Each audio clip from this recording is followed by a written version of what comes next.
Hello and welcome to Stampscaping 101. We're going to do a big scene today, and we'll try to get through it at a reasonable rate. This is a pretty big one at 7.5 by 10, okay? Hello everyone. Hello Diana. Hello PJB.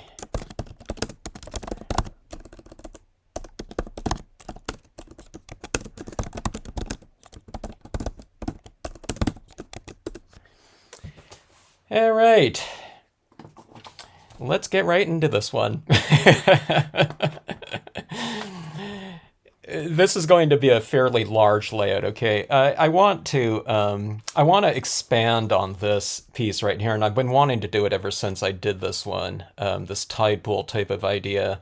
I really like how the waterfalls worked out with this one, but I really want to expand on it, so I want to go underwater on this one too. Hello, Beverly, Amanda, Bugs, Sue. Boy, this is scrolling fast here. Sherry, Kay, Jeannie, Terry. Did I miss anyone? Did I already say Sherry? I already said Sherry and Kay. If I miss anyone coming up here, hello. Let's get right into this one. Okay, so a lot of times people ask me over the years, have you done anything underwater? And I think a lot of times they're thinking about something kind of tropical, colorful kind of tropical fish and whatnot, and corals and things like that. And I think those are really cool. And I've done those types of things before. Hello, Froggy Fresh. And I want to do something here. It's going to be more kind of, I don't know, Pacific Northwest type of thing, or it could be East Coast or something like that. Not quite so tropical reef. Not the Great Barrier Reef or something like that, or the Caribbean or something of that sort. All right, so I want to do something like this, but let's take it kind of underwater where we're looking. I don't know, I guess we're kind of looking at the scene from, I don't know what vantage point it would be. Hello, Andy. Hello, Annie. Yeah, I don't know. Maybe it would be one of those things where you're kind of underwater and part underwater, part, out of water or something of that sort, okay? Whatever it is, okay, so large pieces like this, okay, large pieces, large format pieces, and I didn't go 8.5 by 11 because I want to be able to mat this off, and that's one of those things that I often forget about, and I go full page at 8.5 by 11, but I don't have a bunch of 11 by 17 or 12 by 12 papers. You wouldn't want to have to use all those your really great 12 by 12s and everything, though. So, hello, Beth and Crystal Fire. Okay, so large formats like this can be a little bit intimidating in terms of maybe the notion of filling up all that space, but it really doesn't have to be. You just kind of repeat things a little bit more so, and yeah, that can be easy to do. Okay, instead of just stamping one thing, you kind of expand on it. Thank you so much, Crystal Fire. We had a nice day yesterday. Hope everyone had a good weekend. Not everyone's here yet, huh? For those that might be on and, kind of kicking it in the background, hello to you too. Thanks so much for joining in. All right, so large format pieces. All right, so I'm going to go with a couple of these waterfalls in here because they worked out pretty good. All right, so I'm thinking about, I want a lot of churning water in this one, okay? And I didn't really do it. I guess I kind of did it in this one a little bit, but I want it to, we're going to go underwater in this scene, all right? So, that being said, we want to leave enough space for it, okay? But I also want that top area too, because I liked how these rocks kind of transitioned out.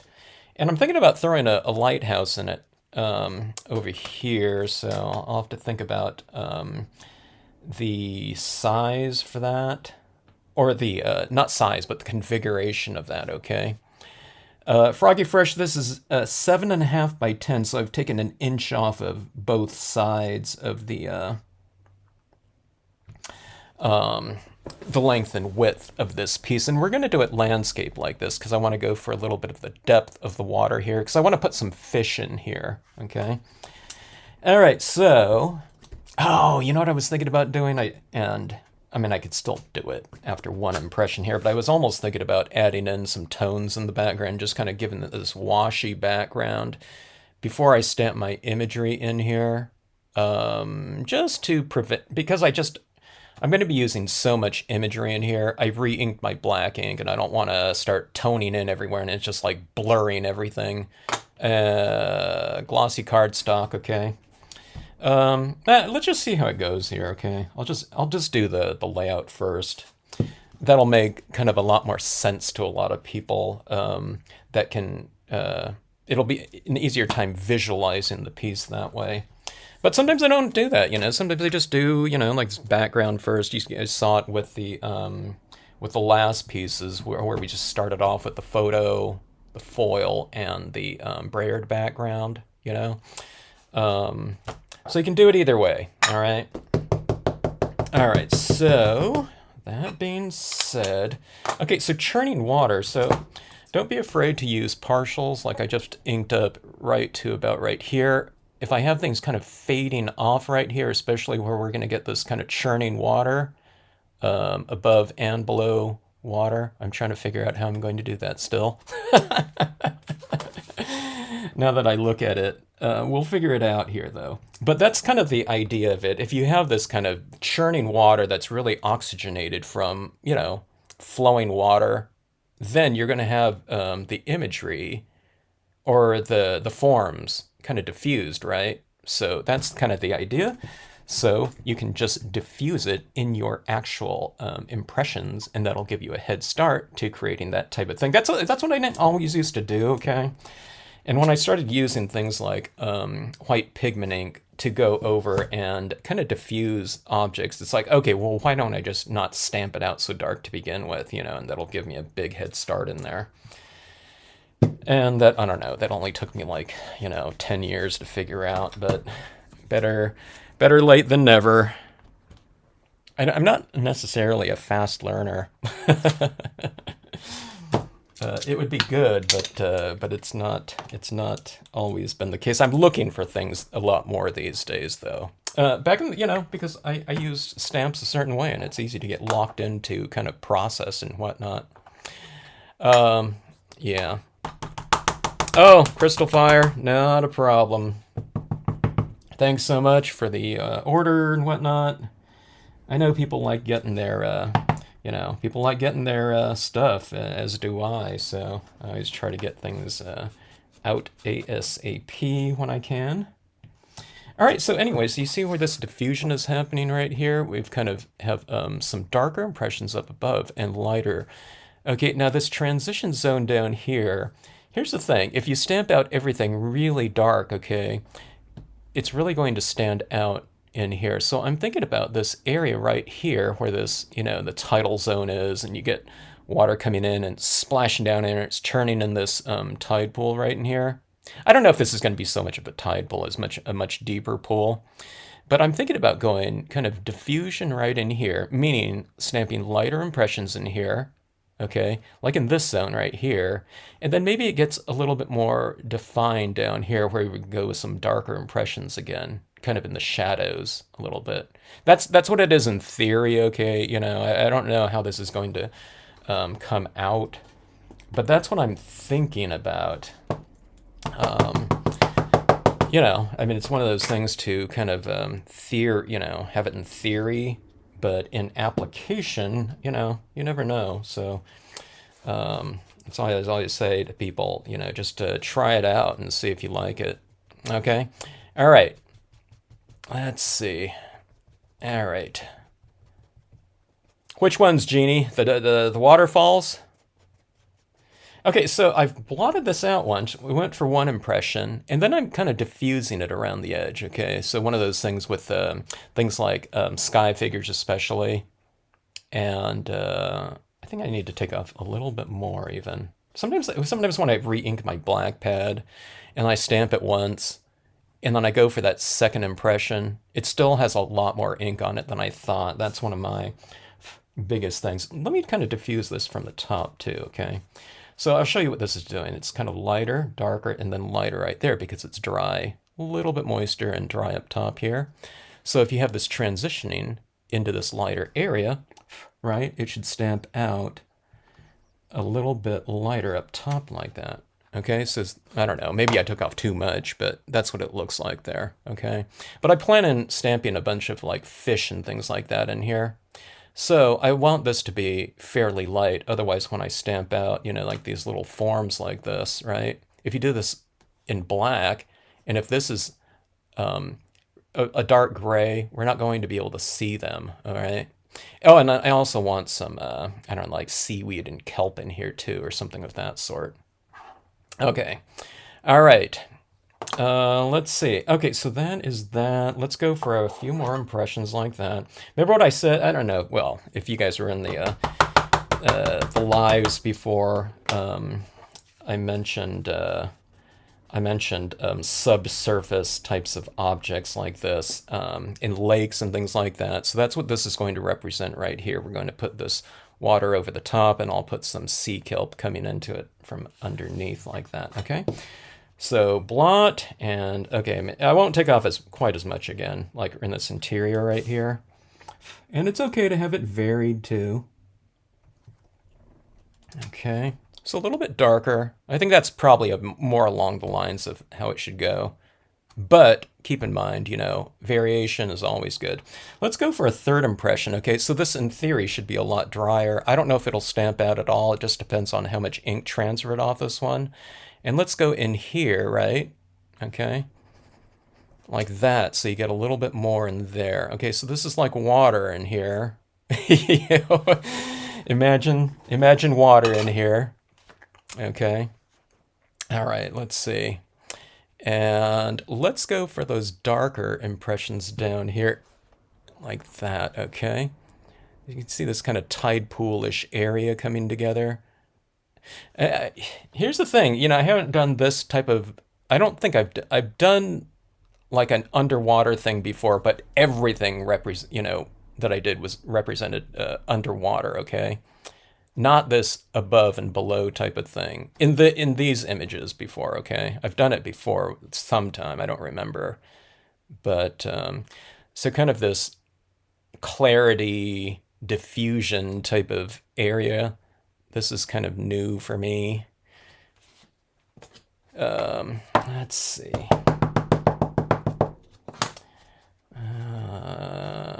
Let's go a little bit darker on this. Okay, so I'm going to stamp it out a little bit darker here. Let's go for a change in angle of this again. Okay, like that. So it's a little bit darker here, and let's go like here or something like that. Okay.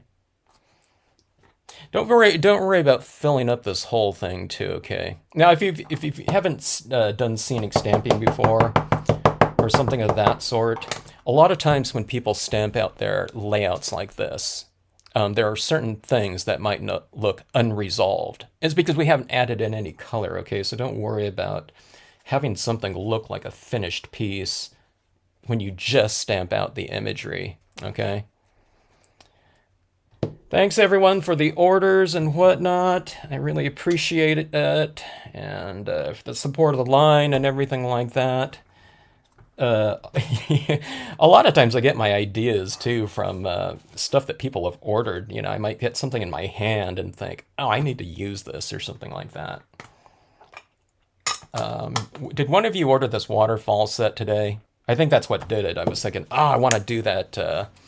You know, when I did this piece, I've been wanting to get back to it, and I think, yeah, I don't know, someone ordered that this set. And it's like, okay, I need to get around to that one, especially before I kind of forget about doing this. Okay, so that is that. Do you see the structure right here? I mean, that doesn't look like, a lot of people, if they've done something for the first time, they might be looking at this thinking, what the heck, is that? You know what I mean? It doesn't look like any finished scene or something like that. But this is what this looks like at this point in time. Over the top of this, we're going to have that blue water, we're going to have this little frothy mist. We're going to have a lot more churning water down below, too. Fish in here and some kelp coming from here. I'll just keep stamping here. I was talking, kind of describing all this stuff in theory here. Let's stamp out the background in here now too. Oh, let's see. Okay, so if I stamp this in here, then do I do the lighthouse first or after? Let's see. Might have to do the lighthouse first, okay. I think this will be kind of a good background image in here, like that. I don't think I'm not going to put this at night though, too, because I think I'm thinking about adding some, like a break in the clouds up here, and then some light beams coming through the water. You usually see me doing like light beams, crepuscular rays coming through trees or something like that above surface, but I think might be interesting to have it coming through the water down here, just for that type of illumination. Or maybe I'll put the light source coming from up here like this, maybe. Yeah, I don't know. Okay, so anyway, why do I make these live streams like an in-depth kind of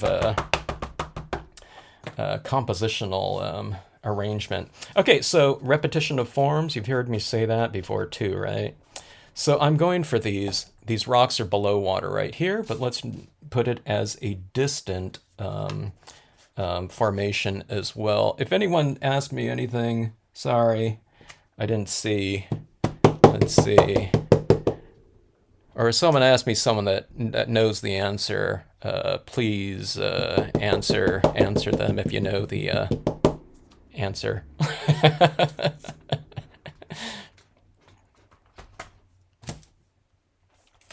That's what you get for, that's what I get for kind of coming up with this. When I get this kind of arranged here, I'll be in tune with the chat here. All right, so let's see. Okay, so this lighthouse, I'm not going to stamp it down here. I'm just going for mostly this top portion right here, okay? And I'll put it kind of behind this rock right here, all right? So it's like somewhere off in the distance. Okay. Yeah, a kraken, okay, I thought about that. I do have this octopus from, I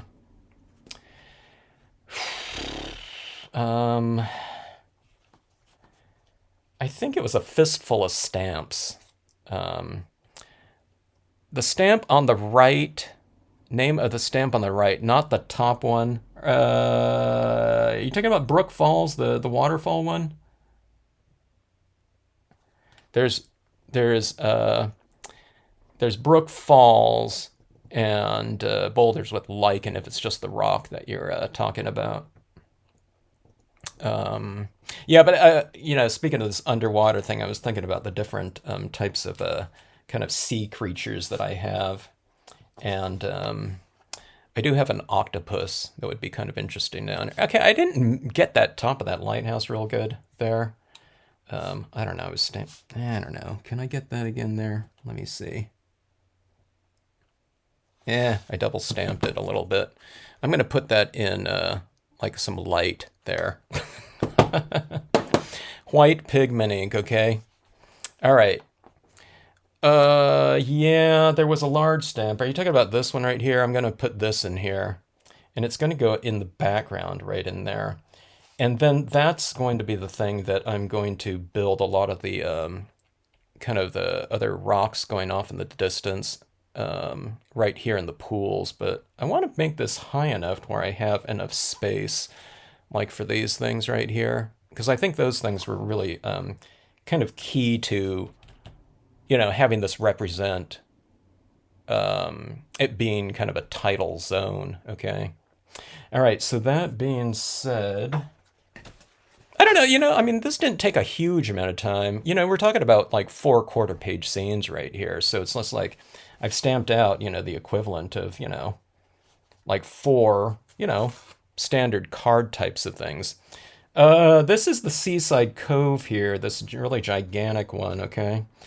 And I normally don't, I normally don't do scenes this size, okay? But I often use this, and I'm going to be using it for certain portions. So this one's like a, like a right, left side, center, and top portion. So it's really kind of like 4 stamps in one. All right. Okay, so let's see here. I'm thinking about going fairly high on the composition with this, like about like that, okay? It's a huge stamp, and I don't like doing too much masking with this one in this type of setting right here, because I really should have a lot more cushion underneath this, but let's see if I can get a pretty decent impression with this, okay? One of the things that I really recommend that I have only tried, I don't know, I've been stamping with a stamp now for, I don't know what it is, 25 years or something like that, and I always take stamp to paper, but if we're just using a card, and if you're not doing a lot of masking on the card with this stamp, I just recommend putting the card on top of it like this, position it wherever you want it to go, and then just brayer like that, and you get, it's a very, very easy way to use this stamp right here, okay? You don't have to use very much pressure with the brayer at all either, and it gives you like a perfect impression every time. It's like almost doing like the reverse type of like printmaking type of process. Okay. All right. A lot of pressure around. See, I have my paper towel mask like right here. Okay. So you want to give a lot of pressure around that masked area. Okay.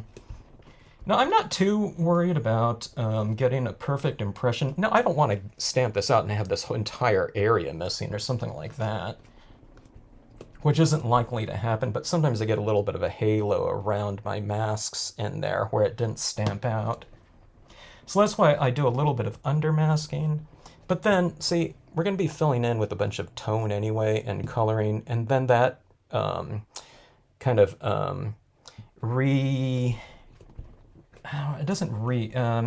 it fills out that area anyway, okay, with color. Because, this scene isn't just about just only the layout, okay? There's going to be colors and all kinds of textures and all that type of thing added in there. See, I missed a little bit right around here because this, I know what it was. I went double stack like this, okay?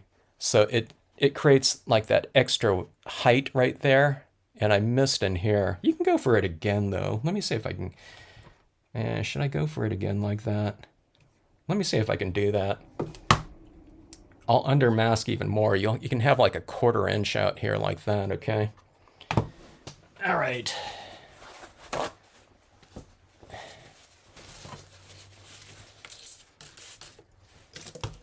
Let's see. All right, which way did that go? Went like that. All right, here we go.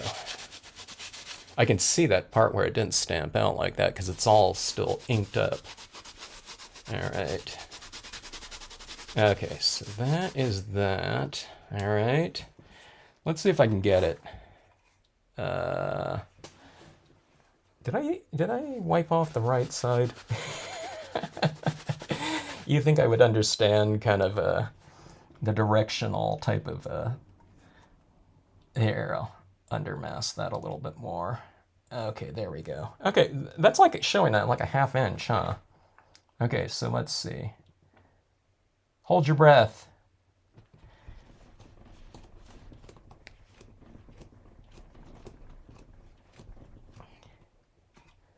Okay, there we go. It's close enough there. See that? And then I didn't do this side. I didn't ink up that side, because that side's going to be like in a darker area anyway, and I'm going to have some clouds out there as well. All right, so that is that. I guess I could have used the smaller one in there too. The smaller one is this side, the Seaside Cove small, and that would have fit right in there. I didn't think it would fit because I was going with the whole. Actually, that would have been fit perfectly. All right. So, like I said, you don't sweat those things like that though, because again, you're going to be filling in additional stuff anyway. Okay. Like right now, I don't even know if I needed to do that. Okay, because like I said, there's that kind of transition tidal zone too. Okay, and I'm going to put these extra rocks in here, and this one worked perfectly. You can go for the boulders with lichen too, and just have kind of the tops of this showing through in this area right in here. At Stampo, PJB, Janet Winkle will be there. She's teaching classes. She's not going to have like a huge range, but she's selling some stamps that of the scenes that she's doing in her workshops. Yeah. And Diane, yeah, the catalog checklist is on there. Glad that came in handy for you. I had a catalog checklist at one time, and I don't know, someone that's very adept at doing spreadsheets completely redid it. It's so much of a better copy and organized than my old one. So I forgot who that was that did it. I think they were in Canada, but yeah. And then she also did a separate spreadsheet that had everything that's in the sets. Okay, now I've released some other sets, and I need to update that spreadsheet, the sets spreadsheet. But yeah, but glad that came in handy for you, though. Okay. Okay, so I'm doing these. See this? I'm doing this transition zone right here. So here's the thing. I'll use like a incrementally smaller portion of this. Okay, so I'm using it right down here for the closer rocks. And then I'll use like a smaller portion of it for the rocks that are going out that way. Okay. So, you can put it wherever you want. Or, I mean, if you really want to go for some variation, you can do that too. By using a different image. Okay. See that right there? You kind of do these things like that. And I didn't use it enough last time. Let me do this too. Yeah, okay. One of the things that occurred to me last time as well, I think I could have used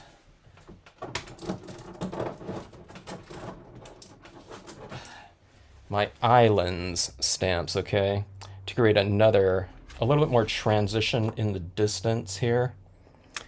So let's see. Okay, let's go with this right here. All right, one of the things, I mean, I usually don't spend so much time on the compositions of my scenes. A lot of the times I'm doing things, in these videos, you see me doing a lot of the finishing touches, and I spend a lot of time on the details. But on this one, we're working a pretty decent amount of compositional structure here. But, I mean, I haven't used that many stamps in here. There's 1, 2, 3, 4, and 5 right here, okay? I mean, like I said, I could have used the top of the boulders with lichen as these ones here too, just the top of this one right here. So, I mean, you could do a pretty extensive piece, with just a few stamps, just by the repetition of it. These ones are both underwater. They could have been over water too, like that, okay? So that's what I usually do. I usually keep, believe it or not, when I do my larger pieces, 8.5 by 11, 11 by 17, I typically use just a lot more of the same imagery, trees, large trees or something like that. And I tend to go, I don't know, pretty nuts with those, creating, or trying to create a lot of repetition of form and depth, because when you get to using like a ton of stamps in something, I don't know, it can get a little bit busy. So if you keep kind of the repetition of form going, it doesn't look quite so busy, especially when you add the tones over it, because you get a lot of repetition of pattern. Okay. All right. So let's see here. Here's some distant little isles, right? Let's go like, trying to figure out, should I go closer or farther away? Let's go a little bit closer. So the lower you stamp something, the closer it is by contrast, okay? So let's see, I can put another one of these islands. I'm kind of avoiding this right in here, having this go into this, so I don't lose the silhouette of this form. It would be no different. Anytime you have some kind of focal point, I wouldn't put something dark behind it, like there's a sailboat in here, going up like that. That would really kind of interfere with the silhouette of your visual focal points, okay? Darkness, thanks for joining in. This is your first live. Good to see you and whatnot. I usually don't do. This is the first like gigantic scene I've done like this. Okay. Stamped today with cushion and it got stuck on your tack and peel. Cushion, wait a minute. You used the cushion with your tack and peel, Jeannie? Okay, let's see here. I think that's it right there as far as our imagery goes, okay? Oh, clouds, all right. All right, so let's get this done right here. I'm just gonna go with black on this, okay? I want it to look kind of a little bit more grayish tinged in here than, like bright and cheery, all right? I can go gray, but I'm just gonna go black with these clouds, okay? But I'm really going to blot them off. I don't want it like so light, or so dark, I should say. Okay. What was that about the coffin? A coffin, craft room sized coffins. I guess I missed the first comment about that. Okay, let's see here. All right, so I want some light coming from right in here, okay? Now, we can stamp out like a sun or something like that if we want to. There's images like cloud with sun that I can use in there, but I'm just going to create this kind of illusion of, well, not illusion, but just a space amongst my clouds, okay? And where there is a break in the clouds. Okay, so let me see. Let me get this established like right about like so. Let's go about like this, okay? If you don't know how to utilize this cloud stamp, really learn how to do that one. It really can come in handy for you in terms of a, just a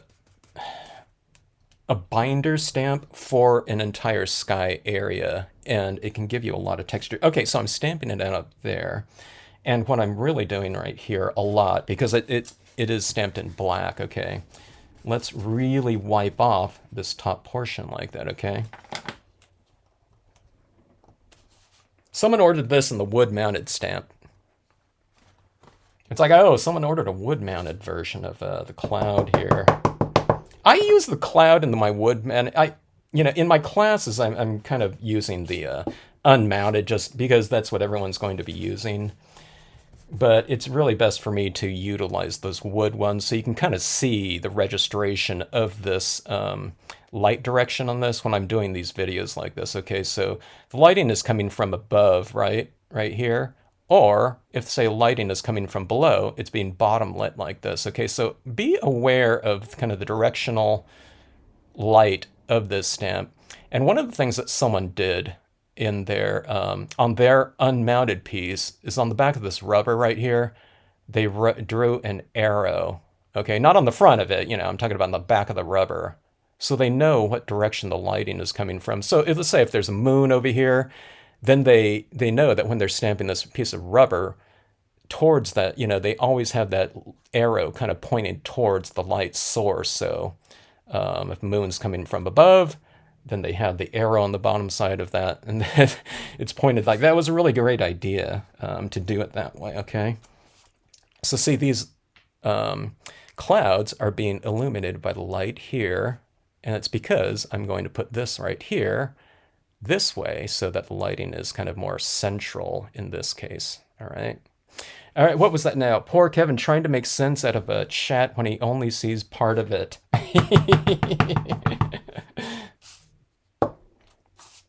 I don't know, it sounded interesting though. Coffins. Oh, you're taking our stamps with us. Oh, okay. Yeah, why not, you know? That's what they did with like Egypt, right? You know? Put everything in there that you're going to need in the chamber. Like what was it? Roast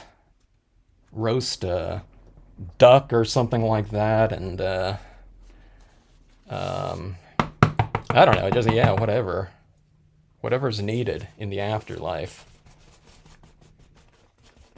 Okay, let's see here. All right, going in like this. All right, there's my. This is one of those few times in rubber stamping, at least with Stampscape stamps, where you do have to kind of mask off, and it's where there's hard edges like this, okay? I don't have too many like really definitive edges in my stamps for this very reason. I don't like to have to do like careful masking. I wouldn't call that careful masking, it's just putting a piece of paper towel there, but I do have this space on the other side to fill in. So let's fill in like that. The horizon is going to go roughly right here, okay? And I'm going to put this like this, okay? And let's go for a second impression of this one, okay? Like right around here. Let's wipe off a little bit more, okay? All right, so that's where that light is going to be coming. Let's do another one like this. Okay, so this is bottom lit right here, right? Because it's being bottom lit for that open space right there. And you have your kind of built-in lighting direction right here. I went down a little bit below this horizon line, but I like to give myself a nice dark horizon line anyway in these types of water scenarios right there. You can almost argue that you really didn't even need the seaside cove in there. It just gives you a little bit more of a kind of that texture. The smaller version, you would have seen a little bit more texture in there. So like I said, the smaller version probably would have been more appropriate for that space right in there. Okay, so yeah. Yeah, if people are going to do that, if you're taking your stamps with you, I will, if you need me to, I will stamp like the inside of any type of thing for you to go with your afterlife stamps. Well, I'll do a large scene where you can wrap around or something like that, or on the urn if need be. You can say you were in a live stream and we were talking about stamping interior coffin scenes or whatnot, urn scenes that came up. All right, so that's what we have right there. It'd be kind of interesting. Speaking of like churning water. Okay, so you've heard about this, me talking about the repetition of forms, okay? Let's do something like this too, okay? Now, it doesn't mean that, okay, you got to stamp out like clouds in your water or something like that, but having a little bit of this, like these forms down here like this, can often look really good, okay? So I'm doing this, so you get a little bit of that subtle type of cloud formation. It's not so subtle, I mean, we can see it pretty definitive like that, but I'm going to be bringing in some additional colors in here, so I don't know how much of this is going to show, but it could be like a buried texture down here, okay? And again, I think those types of things, can potentially add to the overall visual continuity of scene. But look how kind of like, I don't know, crazy and busy as far as a textural kind of statement goes on this whole scene right here. If people do this scene like this, they're stamping it and getting to this point and thinking, oh my God, I'm tossing this thing out. This is like too crazy and too busy looking, okay? So let's start bringing this all together. And this is where I was thinking I could have done if I did a lot of tones in here first, I was going to bring in and kind of have a little bit of area of light up top like that. This whole area in here is probably going to be light, and then with another area of light down here. And then I could have stamped all my images over the top of it and then gone in there and done more kind of like specific areas of tone. Okay. All right. Yeah, we'll do like the interior of that you know what I mean? You guys have, if you want something to look at, um, you know, some idea cards or whatnot, or I don't know, something like that. Okay, so Memento Summer Sky Blue, right? Big, huge scene right here. Is this thing dry? Some of these areas in here that have a lot of solid blacks, I think it's fairly dry, okay? All right. All right. If you haven't seen me do these scenes, starting off with a re-inker, at least in this style of coloring right here,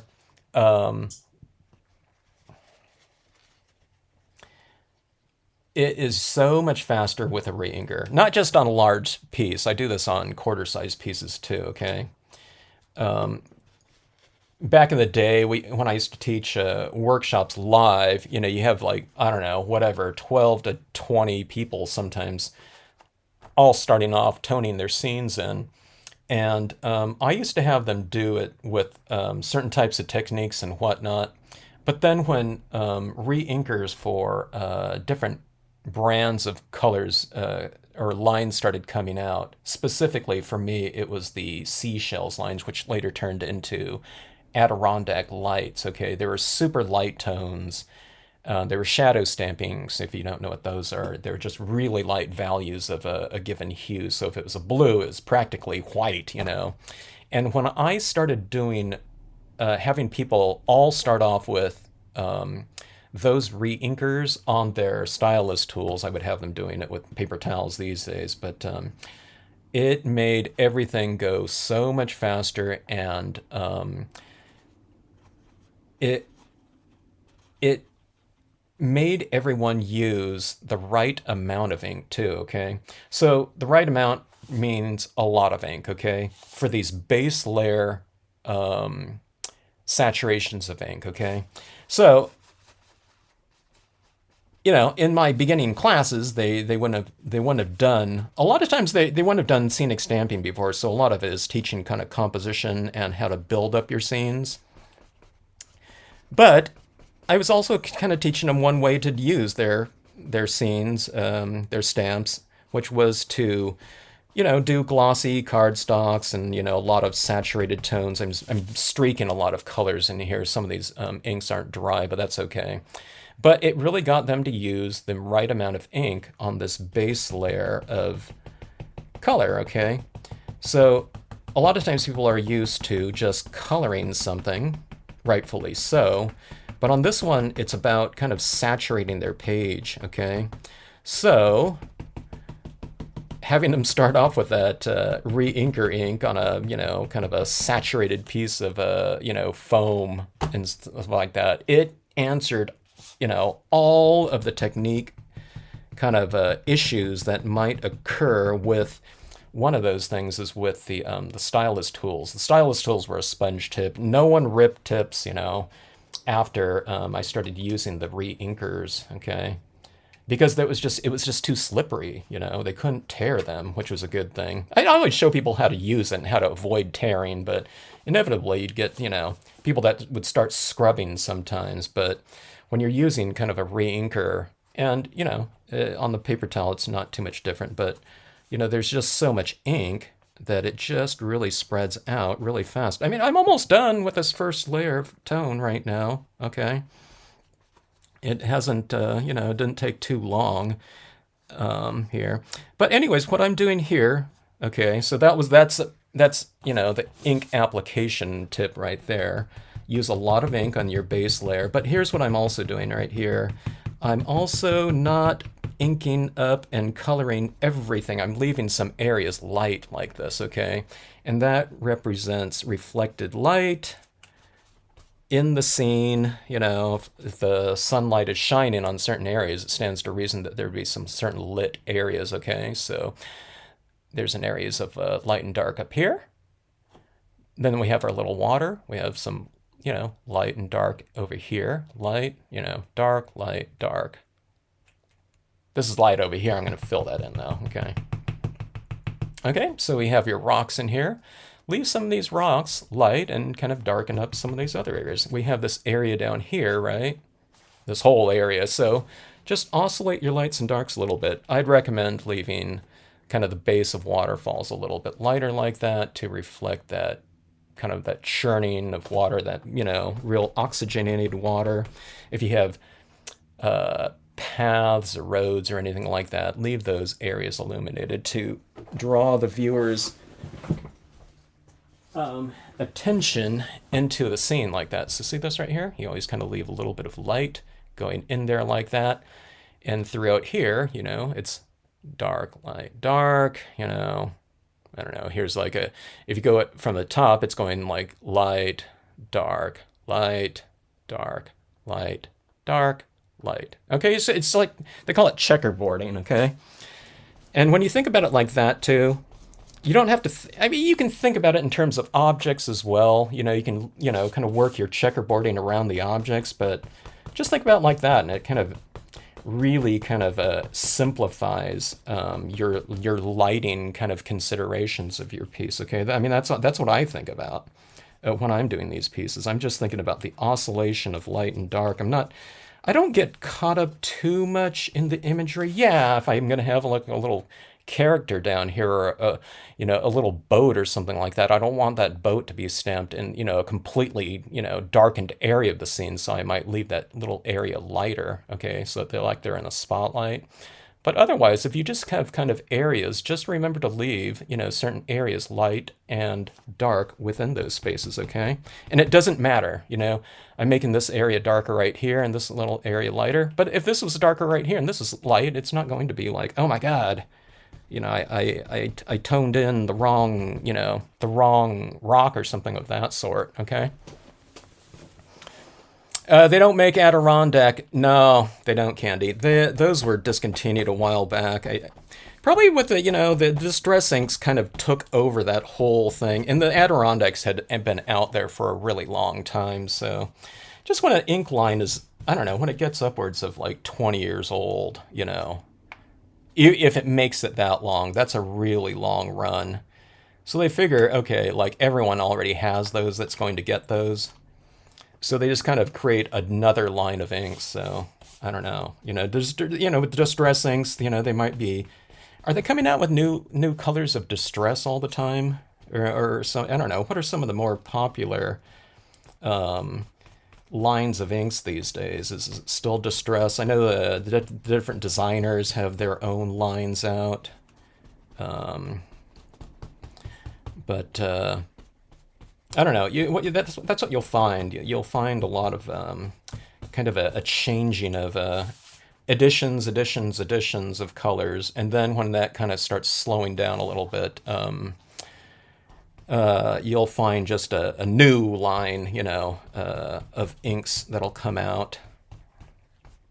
You know, once you have like a, you know, a certain color of ink, and if you have the re-inker, you know, unless you're using it all the time. I use my inks a lot, you know, like on this thing right here. I mean, this re-inker is almost empty, but you know, I use a lot.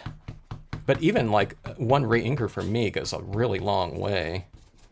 Unless it's like black or something like that, or, you know, some of my lightest of blues or something like that, you know, blues for landscape stamping you use all the time. Oh, they released a new color yesterday, Slow Crafter. Oh, the octopus? Are you talking about me? I mean, I'm not going to use my octopus in this one. I could. I don't know. I'd have to go find it, though. I have I think I have an octopus and a giant squid, I think.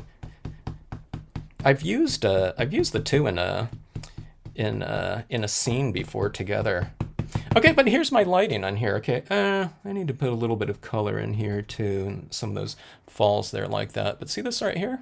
You know, we have our lighting in here. Okay, now here's the thing about this too. Once you get your kind of your lighting types of considerations established, what I would recommend is going in here and see, I'm just adding in some additional tone into here just to kind of moisten my surface and pulp of the paper a little bit more, so you're not just coloring, but you're kind of saturating. Not necessarily super saturating, but you want to get some tone in there so that when we go in here with the other colors, they'll blend a little bit more smoothly if your paper is slightly, or rather the pulp of the paper is slightly moist. You get it that? Okay. So do you have a favorite ink line? Marvy's always been in there. Okay. So I have a lot of Memento inks, I mean, this isn't all of them. I have like a stack of them, like Sukanekos, the Brilliance line for sure, in terms of their ability to apply to colors, okay? Or to surfaces.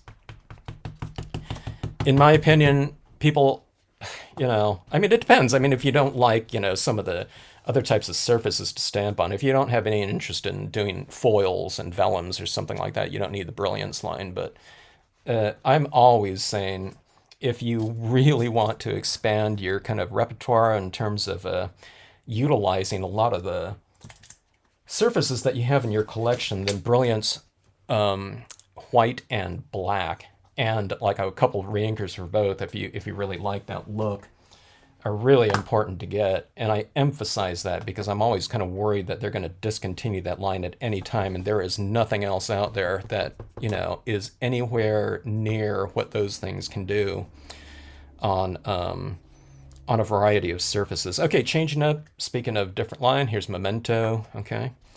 And you can see it's just incrementally darker. That's a pretty good strong saturation right there of that ink. Okay, so I'm just going a little bit darker like that.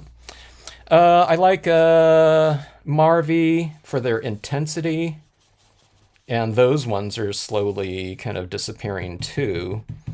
But you can get the re-inkers for those ones. Distress inks, I love distress inks because they're kind of dull, because they're supposed to be aged, right? And weathered looking. So the distress inks are a really great complement to the super bright Marvy inks.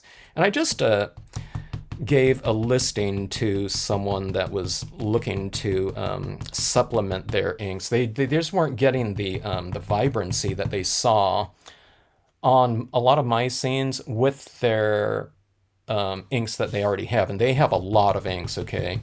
But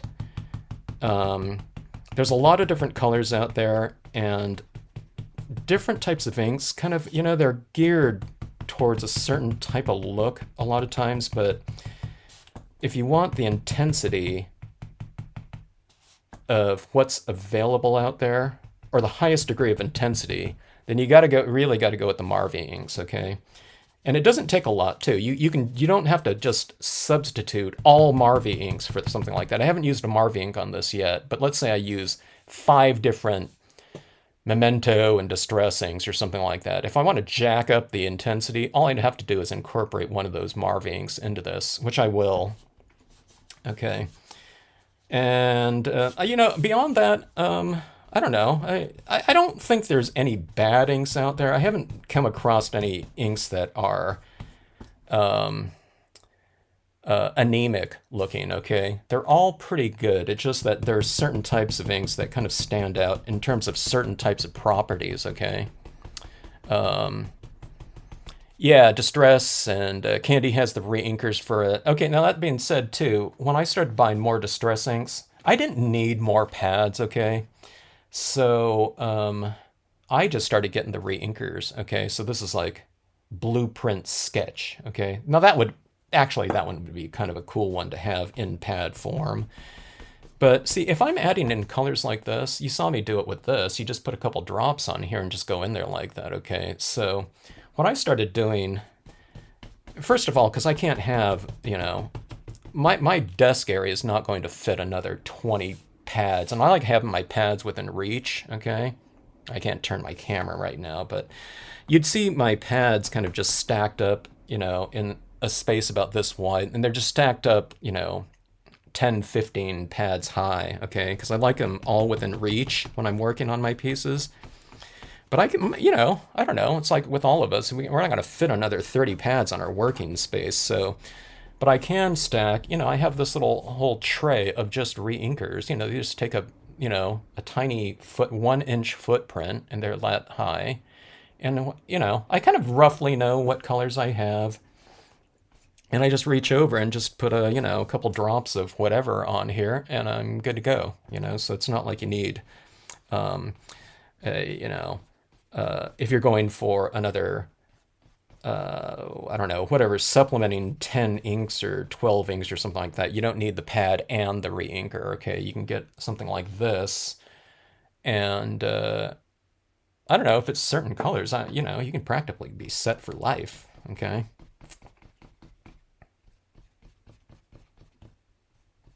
So who's taking their stamps with them? You're not taking your inks with you too, are you?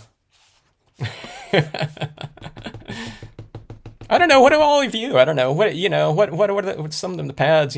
People are asking me. I'm not. A lot of you have a lot more inks than I do. Okay, and a lot more brands. Sometimes a lot of you have like the entire set of all distress inks. Do any of you just only buy the re-inkers, or do you buy the stamp pad first, and then you might buy a re-inker, or do you buy them together? Like, say, if you're out in Arizona, I heard that people out there, from sitting at the demo table and kind of discussing things, they said that people out there never buy any pad unless it comes with, unless re-inkers are available, and I can see where that would be, because it would just, you're re-inking those pads all the time, okay? But I think especially if I was out there too, I don't think I would. I probably would. I don't know if I would keep my pads. I think I would store my pads in like a gigantic Ziploc bag or something like that, with like a damp paper towel in there. That's how you do it with um, technical pens. I think they called it it wasn't a it wasn't a humidifier, or it was like a hydrometer or something like that. Um, yeah, I don't remember what it was called, but I would do something like that if I wasn't going to use my pads for too long, because you would be losing a lot of your ink to evaporation out there. Utah, um, I don't know, New Mexico. You know what I mean? Anywhere where it's not, it's real arid. I don't need to worry about that here in California, although it's like hot today, but it's not like super dry hot. You have the full set syndrome, ink and re-inker. Well, it's not, it's not a bad thing to have. Here's the thing, for me, and there are certain colors, like I use blues all the time. Okay, so for me, it benefits me to have a pretty full set of blues. Okay, and I always get the re-inkers for those.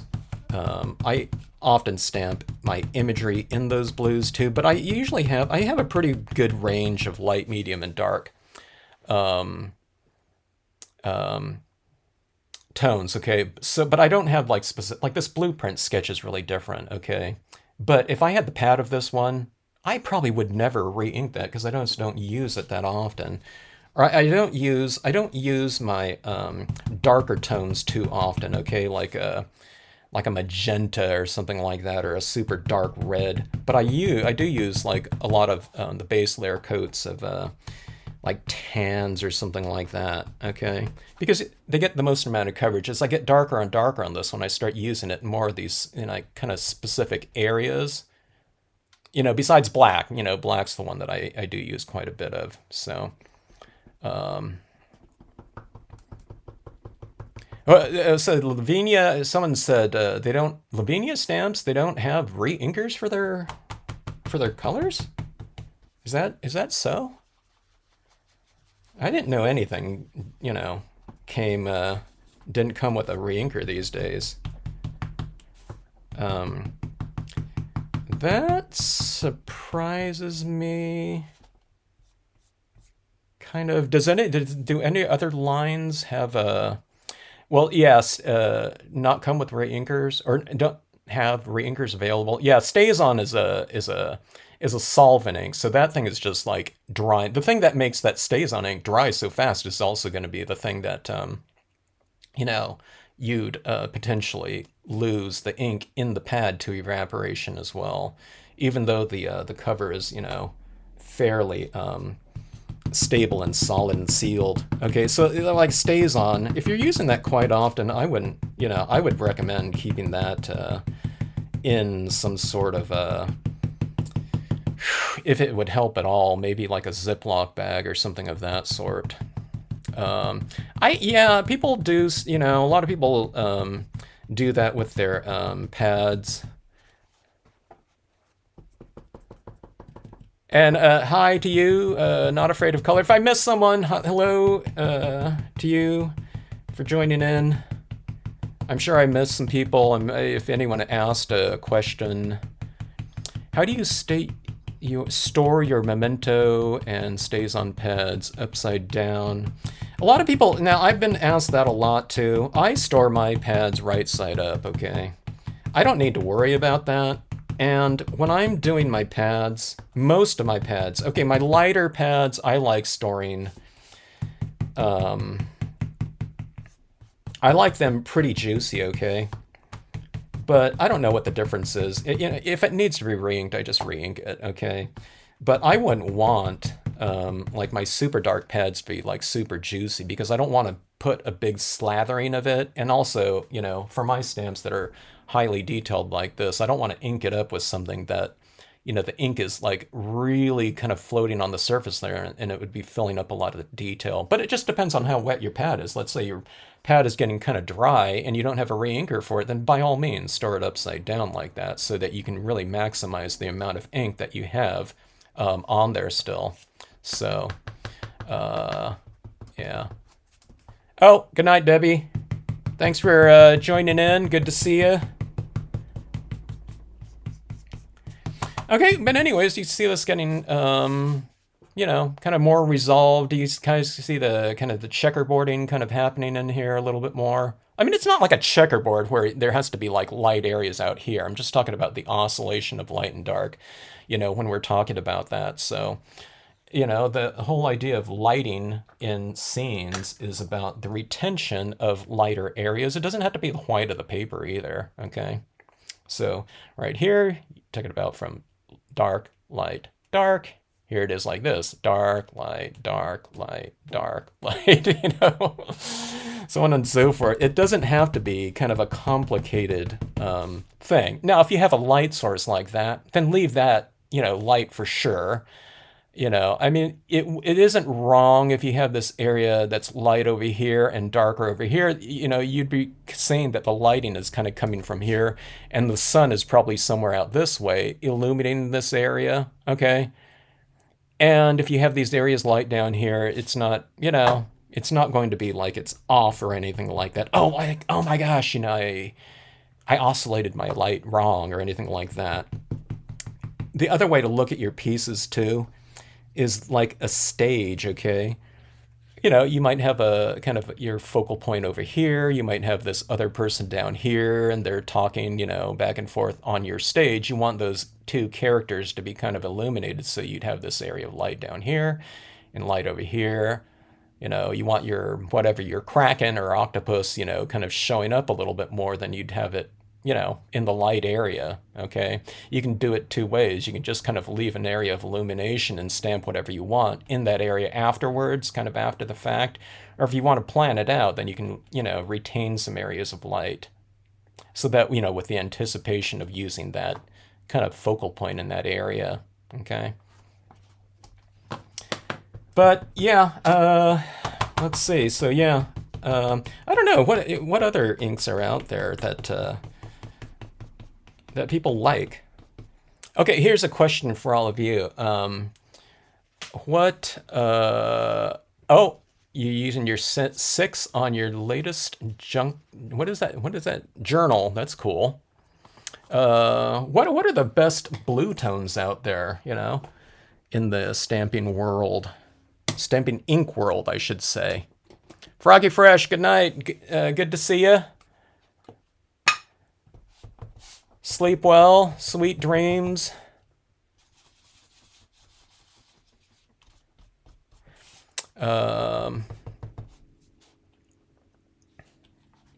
I'm going for clouds for July.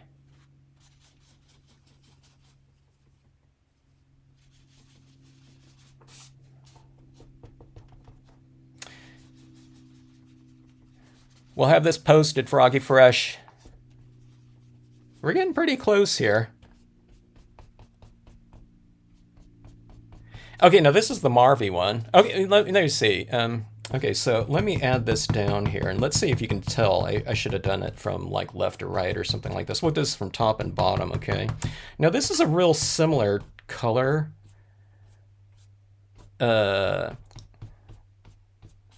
From all appearances like this, right? I mean, this is kind of, it looks like it's close, right? Okay. But I don't know. Can you tell the difference between, this area? So I've used it like up here. Can you tell the difference between this, kind of these tones up here and this one down here? With the intensity. It's about the same value, okay? But the brightness is a little bit different. Here, let me just do it right down here and you can compare it to right here, okay? Colorbox chalk. I haven't used any of the Colorbox chalks, okay? I did have a lot of the Colorbox, the Clear Snap Colorbox pigment inks, okay? I never bought the chalks though. Now those are pigment inks. Were the chalks water-based, water reactive? Oh, the VersaFine Clairs, yeah. Again, those are pigment inks, awesome pigment inks. Now, the VersaFine Clairs are oil-based. And I really want to add some of it down here, my VersaFine Clair. But if I do, I'm going to have to emboss it because this is on glossy cardstock. Okay, so here's this Marvy ink right here, okay? So here it is right here. Here's the Marvy and Memento, and here's just the Memento like that. I mean, it's not like this huge, like oh my gosh, that makes a huge difference. But the intensity level does go up with the Marvy one, okay? And this is one of those colors that I usually recommend to people if they're buying some supplemental Marvy inks. It does increase kind of the intensity level. I would say that between that and the Memento Bahama Blue, it's about a 15 to 20% intensity level jump. And like I said, you can just add it into whatever other blues that you already have too, okay?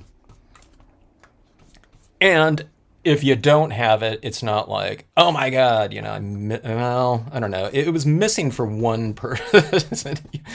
I told her to go back in. She had stamped out some scenes like from 20 years ago, okay? And she had a lot of different ink pads, but they kind of dry a little bit dull, but you can spray seal and you'll get a lot of intensity in increase in intensity by just spray sealing, okay? Other brands like Memento, you can't really tell if you just stamp something out in that or if you color it one layer. But if you add like 5 layers of Memento inks over the top of one another, whatever binder is in this, it kind of dries to this frothy kind of dull sheen to it, okay? It dries on the surface because cumulatively, whatever's in this I don't know, it it goes to the surface or something like that when it dries, okay? But the intensity can often still be there, but you just have to kind of break through it with like a spray sealant, and it'll be fine. Okay. I'm pretty convinced too that if you spray seal before it dries, it kind of it helps the process a little bit more too. Okay. All right. So that being said, we're going in here like so. I still have a bunch of stuff that I'm going to add in here, but I'm just doing this first because I'm doing so much of this type of thing that if I stamp this other types of imagery in here like this at this point in time, it would smear it around, okay? So I'm just laying this color down first, and then we'll go for this type of thing and have kind of like crisper impressions in here, okay?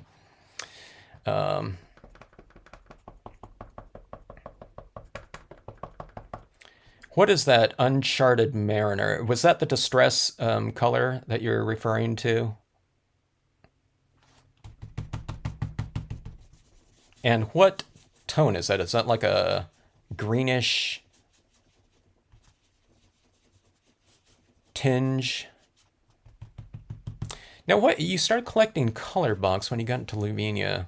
Oh, well, wasn't that Crystal Fire? Are you talking about before Clear Snap was closed, or you were collecting stuff after the fact? You know, after they were already like you were picking up some, you know, some discontinued stock or something like that.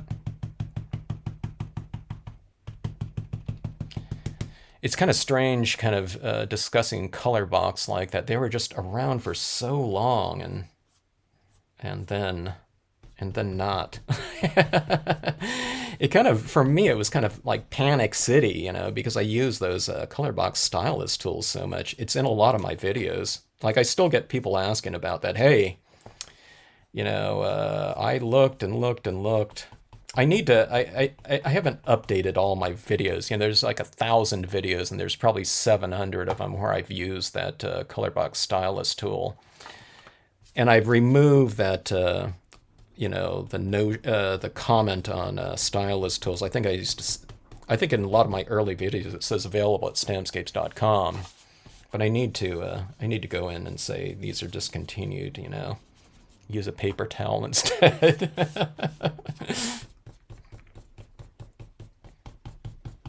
Someone watched a video recently and he said, hey, you know, what you're doing with toilet paper is awesome. I think toilet paper would kind of tear up on this by this point in time. Okay, so, oh, yeah, so that, they released one color, though? Okay, dark teal. That sounds really good. Okay. That sounds like a color that I might be able to utilize there. Hmm. But that, if they were just only releasing one color, that surprises me. I'm glad that it's an active line of tones, though. That's for sure. Okay, so adding this down, hopefully you can, you know, I mean, this is easy stuff, okay? You know, I'm just kind of going over the same areas over and over, and I'm kind of deepening the shadows. Now, at this point in time, I might go in and kind of define some of these shadow areas a little bit more, and not just go over the entire thing, okay? So, if anyone asks, this is a glossy cardstock that I'm doing this on. I could have, now like this one right here, this one was on a matte cardstock. I haven't even spray sealed this one yet, but this one would get brighter if I were to spray seal it, okay? Especially down in here, in this region, okay? Oh, let's go in with a Caribbean blue. Okay, so speaking of kind of a warmer tinge, let's go in with some of this right here. Let's use a new tool here. There you go.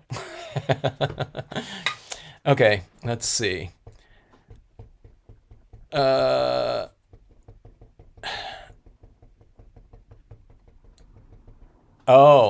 yeah. They were hard to get. I hate it when these companies aren't around anymore and tools that we've really found useful aren't around. And what would it say? Yeah, the toilet paper slow crafter. I guess I would, potentially use that if it could be beneficial, but I don't know. Can you imagine that, telling people to break out the Charmin or something like that?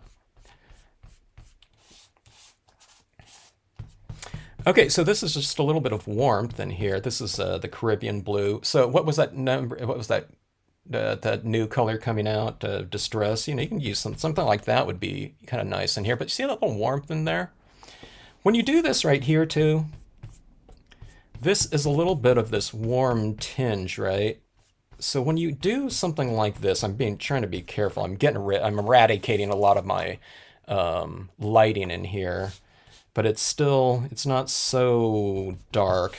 But when we're doing something like this, we're really expanding on our temperature range of the thing.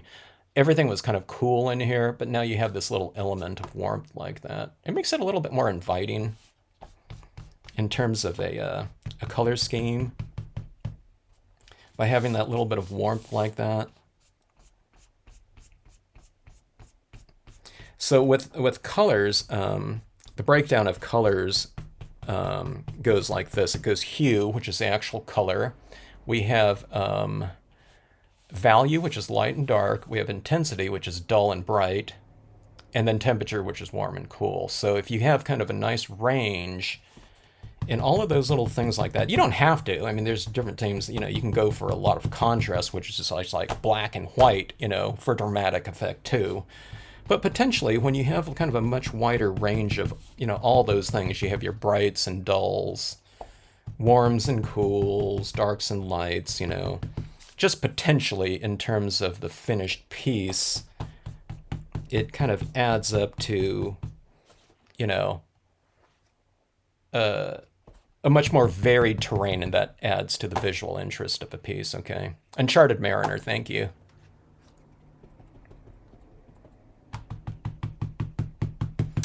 Okay, let's see. Oh, is that the way they're doing it? They're just kind of releasing one color at a time? Really? So people are ordering it, then they have to pay for like shipping on like instead of, they got to order like 9 or 12, what is that, 12 times? Huh. Okay. Well, maybe it's more fun that way too, huh? It's like opening up a new color or something like that, revealing a new color.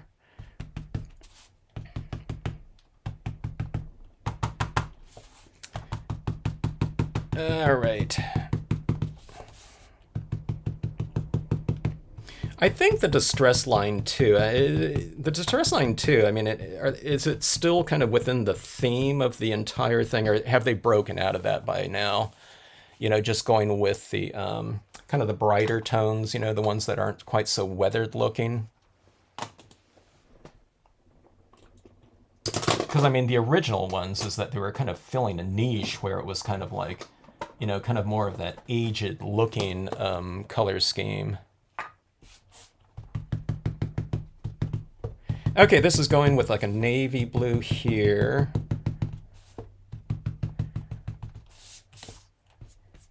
You notice how I don't really have to pay very much attention, to this process at all, because I'm just kind of reiterating things a little bit of how things were already applied. So when I get into my darker tones, I'm kind of getting a little bit more focused on my kind of darker areas like that, my shadows in here. I'll eventually get to black. And then we'll try to add in some other, some additional tones in here too. I can go into my rocks, maybe with some alcohol pens or something like that. But if I have kind of larger areas to fill in, you might as well just use your, whatever applicator is going to be most conducive to kind of a faster application of whatever media you're working in. All right. I am getting a lot darker than what I kind of thought I was going to do too. I don't know, I just think it looks better. It's getting a little bit more dramatic this way, okay?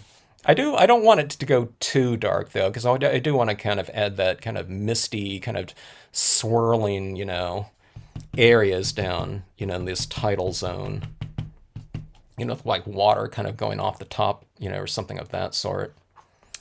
Um, Candy, they're coming out with more types of stylus tools, huh? Okay. Are they any good? I don't know. This stylus tool for me is working pretty good. It's like finger painting. Anytime you're evaluating some sort of applicator too, you can just kind of look at it and determine if it's a real kind of ergonomic type of tool, and that's the most important thing in terms of any type of object that you're going to be applying some type of media with in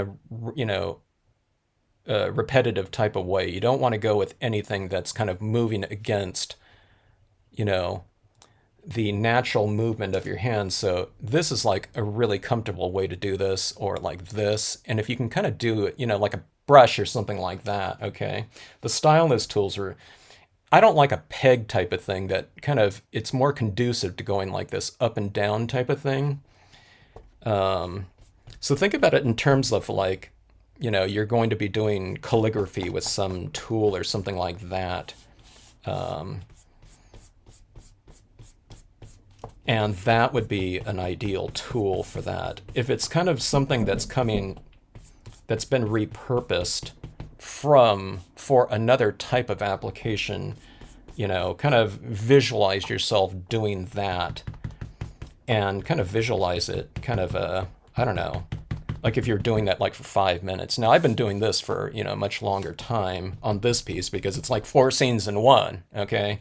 And I'm adding a ton of media to it, but this to me, it's like a really ergonomic motion. So if you can go with any type of applicator that's really conducive to that ergonomic type of application or movement, then that would be good.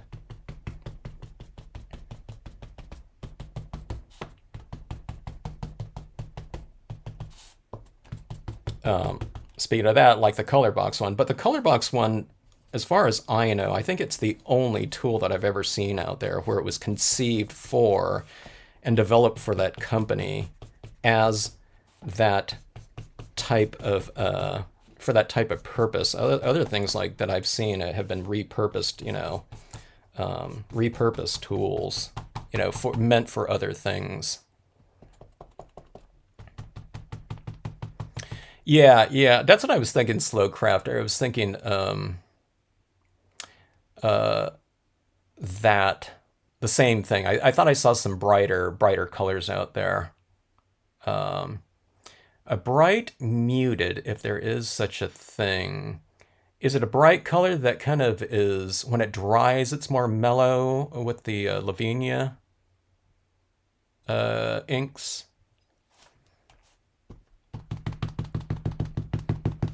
Okay, let's see. Yeah, Donna, I think that this is why I always tell people too, when I'm working on a piece like this, if there's an easier way to get into something, then, you know, you twirl your piece. You don't kind of go over here and like my elbow's kind of extending out, to get that color in that area. I've used some tools and it was like after like, I don't know, 5 minutes of usage, I really started feeling it in my shoulder. It was like, oh, okay, this isn't good for this, or the way I was using it. But it was also the applicator wasn't it was a synthetic, so it didn't take a lot of ink. It was wicking it, meaning that the fibers were kind of polyester or synthetic fibers, and synthetic fibers wick moisture. Okay, so it actually works against kind of the application of it because it never takes a lot of it in, unless people are going for a really super soft application where the ink is, look at my fingers like that. The ink's only like on the very tops of the fibers, and they're not absorbing in like they would with like a paintbrush or something like that, where you can thus transfer that ink. So you really want to look for an absorbent material for that. Okay, I'm getting to an area right in here. I really should start thinking about that other types of imagery down in here. Okay. Let's go with black, though. Why don't we do that? All right, this is where things are going to get pretty dark because I've re-inked this as well here. Hello, Tammy. Good to see you. Okay, see how much darker that is right there? It's, it's not absolutely dark. Okay, so when you get into your kind of darker tones like this, see, kind of keep this moving around like this a little bit, in areas that you want. You don't want to you don't want to stay in one area and then it gets just like a solid ball of, darkness like that, okay? So just kind of keep it, keep it moving and be aware of how much ink you're transferring, okay? Mine isn't transferring too much at any given time, like an amount that I can't handle. And again, it's because my paper is, fairly moist. So, even if I get, solid kind of application of it like that, it really moves around. Let me show you what that looks like right here, okay? So this is a piece of glossy cardstock, right? And this is fairly moist, all right? So if I do this on, a piece of paper like that, it absorbs in there, right? But here's the benefit of working all those other tones like this. Let's go like this, and let's really give a hard mark like that, okay? See this right here? You can just blend it right in. So there, this is one of the benefits, of that, going back to that re-inker, that I added in there. All right. And you can just really it gives you plenty of time to blend things in. You don't have to be, perfectly smooth in terms of your application of inks, because if you add enough of it, you're kind of going wet or damp into damp like that, and damp into damp, a lot of that ink kind of stays on the surface, allowing you to blend it out, or you can go in the, dry piece of paper if you want to. You can probably wipe some of it out. See, that kind of wiped it right off right there. Okay. Let's see. Created by any repetitive, what was that? RSI, repetitive something something. Yeah, keep it nice and ergonomic. That's what I like about this too. This is like, it's like a real, it's like finger painting like this, okay? Now, I didn't have any problem with the color box stylus tools either, because they were really conducive. They're, where am I? We're talking about this. Some people might not know what these color box stylus. This is a color box stylus tool. So this is like made to go in the hand like this. So this looked like this, okay? All right, so it's very conducive for that. Don't look for those. I don't think you're going to find them anymore. They've been off the market for years now. Years? I don't know. There might have been people still finding something out there a year ago. But those are really good for that too, for the ergonomic kind of process. And what I always tell people too is kind of work within your range. Okay, don't, kind of extend your hand, what I mean, when we're doing stuff out there. Kind of stay within your range of effectiveness, in an area that's going to be very comfortable for you, okay? So a lot of times, I just have my hands like this, and it's just going like this. You can see it right here, where my hand, I'm just kind of, this is my range right here, right, for the most part, okay? And I just keep this nice and easy. I'm not like scrubbing or anything like that too, and I'm not pounding on this. I'm just kind of tapping it down like this. And as soon as it touches the paper, I'm just kind of coming up like that. Or you can use, my early applications might have been this little kind of twirliness, and I'm just kind of touching this on this surface right here. I don't think I've switched paper towels, have I? I've just kind of used a different portion of it too. I mean, this is a lot of ink on this scene right at this point in time, and you can see this is like I haven't even used like this whole thing either. You can see what I've used right here. This is like a half paper towel, and you can see, I mean, you don't use too much of it like that, got to get back to that applicator there. There we go. It's like that again. Okay.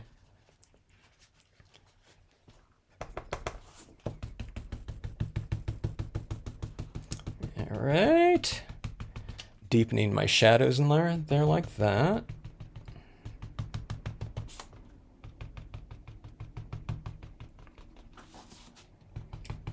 It's really coming together now in terms of my lighting. You're saying it's coming together now. You've been working on it for 5 hours, Kevin, you know? It hasn't been that long, but... Okay, but see how those shadows really kind of... you make your shadows a little bit darker, one step darker, and makes anything lighter than it, by contrast, seem one step lighter, okay? Watch out for your shadows right around your light, okay?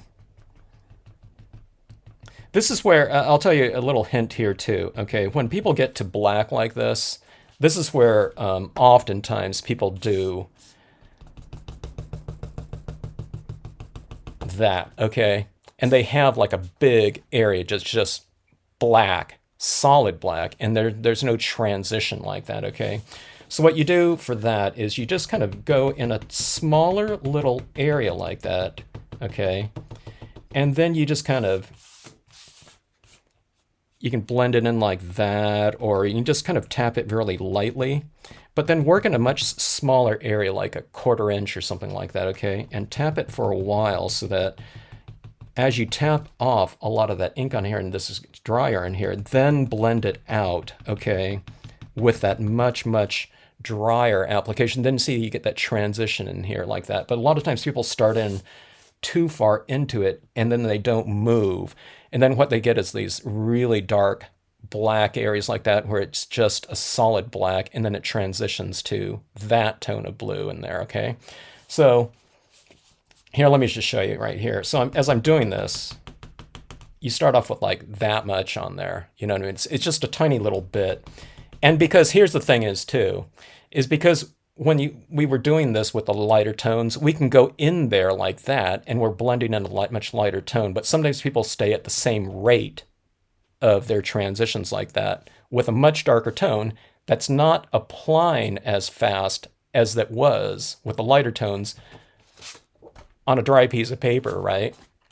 So this isn't soaking in as fast as our lighter tones, our base layer coats, and what, you know, so forth. So they go in there like that, and it's like really wet still by the time they transition in here. So just stay on the outside a little bit longer, or, you know, you can blot it off too, like that, and then you can get those lighter transitions like that. And that's how you get these nice kind of, you know, kind of much more graceful kind of areas on the side, you know, the little vignette kind of areas like that, okay? Okay, you see that where this is kind of, you know, going like that? Doesn't this look lighter in here now by making those areas around it darker? Okay.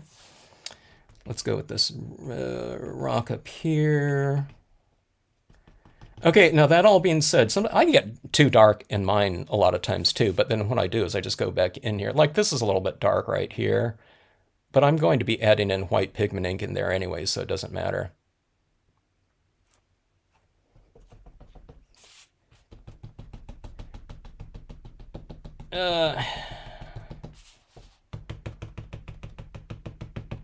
Adding in like so. Hello, Michelle. Michelle? That's how it... is that how you pronounce that?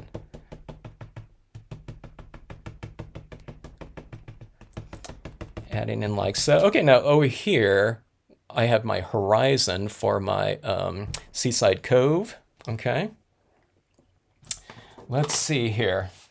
We're adding in our darkest of tones. If you just joined in right now, I have my Seaside Cove up here, and one of the things I mentioned, like, you know, 20 hours ago on this piece was I didn't add in the Seaside Cove over here because this is going to get darker anyways, okay? So at the top of my Seaside Cove, but basically what I'm doing is I'm masking off this area on the top of it. Like I said, I almost didn't even need to use this stamp right here. But I am going to go in and go like this, and that's going to give me a stronger horizon line right here. Okay.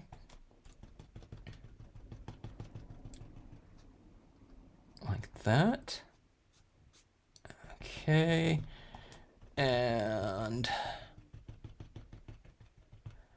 I'm not masking off my lighthouse. I don't want to, you know, too much of a burden. Okay, go like that. All right, so see that, you know, I create a little bit more of a horizon up there, like about like so. I still need to do something with that lighthouse. You know, I'll put that light into that area there, but my beams are going to be coming out here pretty soon. But I think it's time to add in some of that underwater type of those formations in here, okay? All right. Now, I think we have established enough of the tones in here. Nice bright colors and whatnot, right? Hello, Trish. Good to see you. Let's add in, all right, do I want to go, let's go with some pretty dark forms in here, okay? And then I'll have some lighter forms in the background. Now this is the thing for me that's always kind of uncertain about right here is now that we have these areas of color in the background, what color do I stamp these, especially the intermediate tones in here with, okay? If you stamp them too light, then those areas are going to, you know, those objects are going to show through it. If you stamp them too dark, then, you know, maybe they don't sit as far into the background visually, you know, and this is supposed to be underwater too, you know, so. Okay, I think I can go pretty dark with these ones though, because these ones are supposed to be close to us right here, okay? Okay, so if you just joined in, what this is supposed to represent are some tide pools underneath here. This is your tidal zone in here. And I'm going to add in some kind of this churning water type of thing down here with some mist up here. I haven't added those things in yet, but I want to get everything stamped out. I got all my tones added in here first, okay, before I add in all those other types of textures, okay? But this is supposed to represent an area underwater, and we're kind of like, we have a kind of, it's like a split, I want to go for this type of split screen type of view of this scene. So maybe like we're watching something, we're looking at the scene at like this level, like we're a diver or something like that, and we're, you know, we're looking like half out of the water and half under the water or something of that sort. That's the concept at least, okay? So, the blueprint, I was thinking that the blueprint sketch might look pretty good, but anyone have blueprint sketch? That is such a different color here. A good starter video from me, videos 615, the whole series of videos. So there's 615, I think it's 615. It's using the Lakeside cabin set. It's no, wait. I think, or is that using the number 9 set, Lakeside Cove Small? But I have a whole series of videos that go from, I put it together for a group of stampers that were getting together with their friends, and they were going to, they get together and they stamp a bunch of, they do a bunch of projects, you know, for like a weekend. I don't know if they do it once a year or something like that, or if they were just getting together for the first time or something like that. But 2 of them had stamped, you know, did a little bit of stamping with the scenes before, or I don't know if they did a lot, but they were going to teach like 4 of their friends that had never done scenic stamping before at all, how to use the stamps in different ways. So I put together like a whole mini workshop for them, just talking about composition, you know, just putting the scenes together. And then I showed them one, you know, it was probably glossy cardstock with dye-based inks like this. But then they also did foils, iridescent applications like a Stardream lapis lazuli or something like that. And I think I even did photo stamping like that. So it's like 615A through H, I think it is. I think that was the series. I think that was the one. Or there's or on the playlist for the Stampscapes channel, there's the Stampscapes Stamp-alongs or the Stampscapes U. I call it Stampscape, for university. Okay, so this is this. I've just kind of wiped off some of this right down here. Now, I've always thought this twisting leaves look like it could be some kind of like a sea kelp type of thing in here. I'm going to go like this too, okay? I wiped off some color. Maybe I didn't need to wipe it off. Maybe I'll go with some darker impressions. Oh! And I was also wondering if I should do some of this maybe in embossing. Maybe I'll emboss on here still. I'm not sure. It's like any excuse to use that versifying Claire in any scene, And this is on glossy cardstock, so you'd have to emboss it then. That was your favorite blueprint sketch. Was your favorite color? It's such an unusual blue. Blueprint sketch to me is like the Prussian blue Marvy. There's something different to the chemistry, I think. It like stains more. Oh yeah, is it 615A through 615? Okay, yeah. But that's one of the series that I'd recommend there. If someone wants to get a kind of a good and if you look at, I think there's a 615 video that I just put together where it's a collection of all the different processes used in A through H. So you can watch that one, and it's just a little snippet of each one of those projects done in that. I don't remember what it was called, but you can kind of get a decent kind of gist of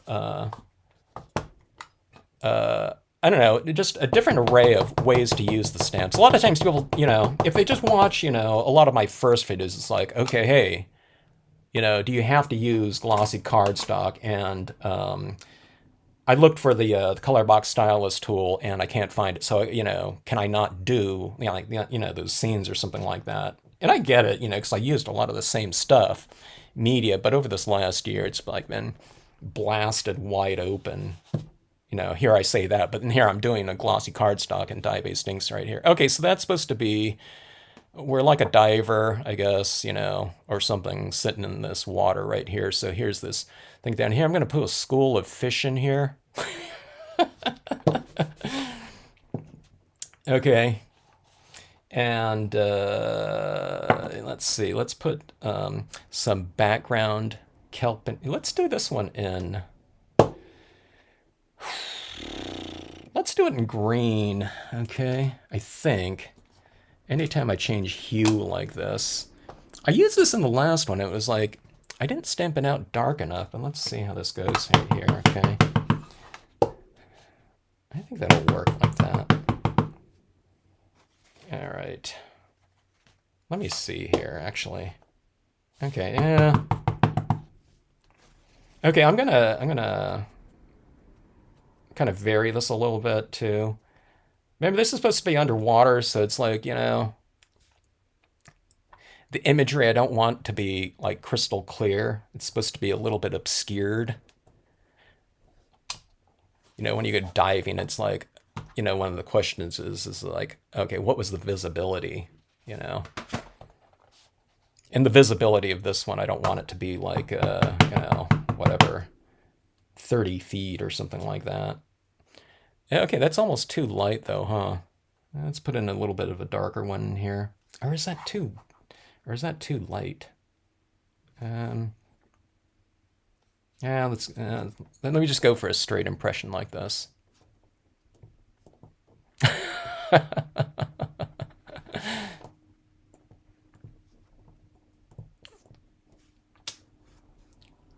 I guess I have a coffin stamping service now.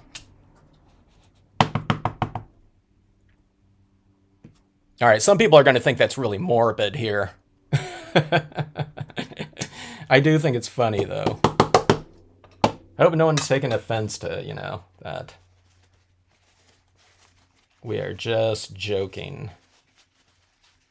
Okay, so there's some greens down there. It looks a little bit, I didn't get, these are stamping out kind of a little bit blotchy because the the ink around there is so thick, okay? And I don't know, this ink right here is really thick too. But that'll be fine. Okay, so I'm going to add in, I think let's add in our fish now down there, okay? Octopus! I can't go, I don't know where that octopus is. It would be kind of interesting though. I was watching a video on a moray eel going after an octopus today, so it's kind of funny you mentioned that. Or maybe, I don't know, maybe that was another reason why I'm doing this scene. You know, kind of on a subconscious level. All right, so here's a little salmon right here. It doesn't have to be a salmon, though. It could represent any kind of fish. All right, so, all right, let's go for different values in terms of impressions down here, okay, of this fish. Now remember, this fish, I'm going to be adding in other things in here in terms of a texture that's going to go right over the top of this, so what we see is not necessarily what we're going to get in the end result, okay? All right, so let's see. Let's go with, where's my Prussian blue? Is this the Prussian blue? That's blue. I'm missing my favorite blue ink. Okay. Oh, here it is. Okay. All right, Prussian blue. Okay. That might be too dark though. Diane, I am the glossy cardstock that I would recommend these days, just because I haven't tested out 10, is the Chrome Coat 12 point, okay? And I have a write-up of cardstocks in the materials FAQ, you know, the frequently asked questions, in the information section of the website. And it was just, how dark is this going to be? It was just that I tried out about 3 different colors. I mean, not 3 different, 3 different brands of cardstock from Kelly Paper. Just to give a test. I had never really tested it, but Chrome Coat was pretty much the industry standard for a long time in terms of cardstocks, glossy cardstocks. And I tested it against some other brands, okay? And I felt that the current incarnation of Chrome Coat performed better than the other 2. I know that's not a lot of it. That's not a big sample, okay? But there's been a lot of paper mills that have gone out of business in the past, you know, I would say decade or so. And the CTI Chrome Coat just performed better than the other 2 that I tried. I can't even remember the other 2 brands, but they gave kind of a, see this look right here? In the corners right here. The other cardstocks, when dry, had kind of this textured area down here where the Chrome Coat did not. And I mentioned what the configurations of that. Now these fish look really weird like this, but again, I'm going to put this different surface over the top of this too, so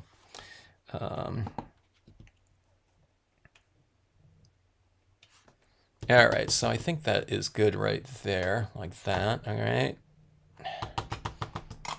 But single-sided, you know, single-sided 12-point cardstock. And as I say this, you know, some of you might have looked at cardstocks lately or recently, and, you know, they're out of it, or you can't find it. And that's the case with a lot of raw material types of supplies these days. They might be out of it, you know, wherever these sources were before. Okay, so I do know, you know. Oh, speaking of stamping in coffins, I do have a pirate ship. No, I don't have a pirate ship. I just have a, you know, galleon or something like that that can be used as a pirate ship. Just need a little skull on a flag or something like that, you know, for your thing. But I do know there's people that stamp on wood turners started using Stampscape stamps. Well, one of them did, okay, and then she got a lot of, or not a lot of other people, but some people started getting into that based on her pieces, and really interesting stuff. But one guy does wood turning and he does urns, and he started stamping you know, some different things on urns, you know, wood turned urns, you know, was one of them. Oh, you got your chrome coat glossy. Where did you get that from this week? I heard that, I don't know, there was a couple links that I have that I don't check all the time, but someone said it's just it's not it wasn't available from one of those links I had somewhere.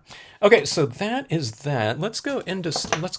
I don't know if, you know, I need to do this. You know, the rocks look fairly resolved in here and whatnot, but I'm going to go in here and add some extra tones in here just to, I don't know, just kind of flesh out these rocks a little bit more, okay? And this is like a, I don't know, brownish gray. You can go in here with gray or whatever. Get some additional tones, shadow areas within your rocks, you know. You can get a lot more detailed areas in here. If I was doing this on kind of more of that matte style of cardstock, then I can use colored pencils in here as well. Okay, now see these rocks in here, I can kind of add a lot more of a detailed kind of shadow area at the base of these rocks, like this. But again, I'm not doing it with anything really super dark. This is, you know, fairly light, like this. And I can always go darker if need be, okay? These areas down here, if you know, you want to create some extra shadows like this. I'm almost, with this glossy cardstock, one of the things I'm kind of seeing here is like in areas where I've added a lot of the black, maybe it's not dry yet. So, I mean, this shouldn't blend with it because this is alcohol and I'm going into water-based right here. But it does seem like I'm removing a little of that black, you know, that might be kind of sitting on the surface of this. You know, you know, you can heat set or something like that. I don't really mind that though, because it kind of helps me to blend things a little bit more if I am picking up some of that ink that's already on the surface. Okay. So if you get some kind of thing, you know, and it's kind of blending and kind of merging with your previous applications, yeah, like I said, you can change that. You can heat set or something like that, or you can utilize it to your advantage by getting in some kind of version of. You can see on here, I have some of that gray of the black, you know, and that can, you know, you can get some kind of intermediate version of this color and what's already applied down there, right? By physically blending it like that, okay? I don't always want that though, you know, but if I am getting it, I just try to utilize that to my advantage. Let's see, what are you going to do with that paper you are using? Oh, now what do you mean, like this paper right here? Some people used to say that at the stamp conventions. I'd have all this kind of you know, this paper underneath there, and they'd say you should do something with that, like a collage piece or something of that sort. I don't know. I've usually just tossed. Yeah, a shipwreck. Yeah, I've taken my ships, and again, I think that was the same company. It was I had a shipwreck or a ship from um, Fistful of Stamps. Fistful of Stamps isn't around any longer. But, you know, there's a lot of companies that have those kind of, you know, galleons or something like that. Okay, I'm going in here with this really, really dark one right here. And that is showing, it's too dark, but, you know, Alcohol pens, you can just blend them in, right? Actually, that blue is kind of good because I have some of these fish stamped in that blue, so it's kind of creating a little bit of a color continuity between those, okay? So go in here like this, and I'm just kind of putting some little applications of it down. Then what I'll do is I'll go in with a lighter blue or blue-green or whatever you want to use and just kind of blend it in like that. So one of the things about glossy cardstock, just like your Yupo paper, I guess, is that you can kind of go in there and just really kind of blend it around like this. I think a lot of people go for kind of a real non-textured type of surface. They want like complete blending, right? I don't really go for that. Maybe it's because I can't achieve that, so it's not something that's I've ever really thought about. But I'm going for texture too, so I kind of build up my textures like this right in here. So this right in here. So I'll do that thing where you can kind of do something like that. I don't know, that blended kind of.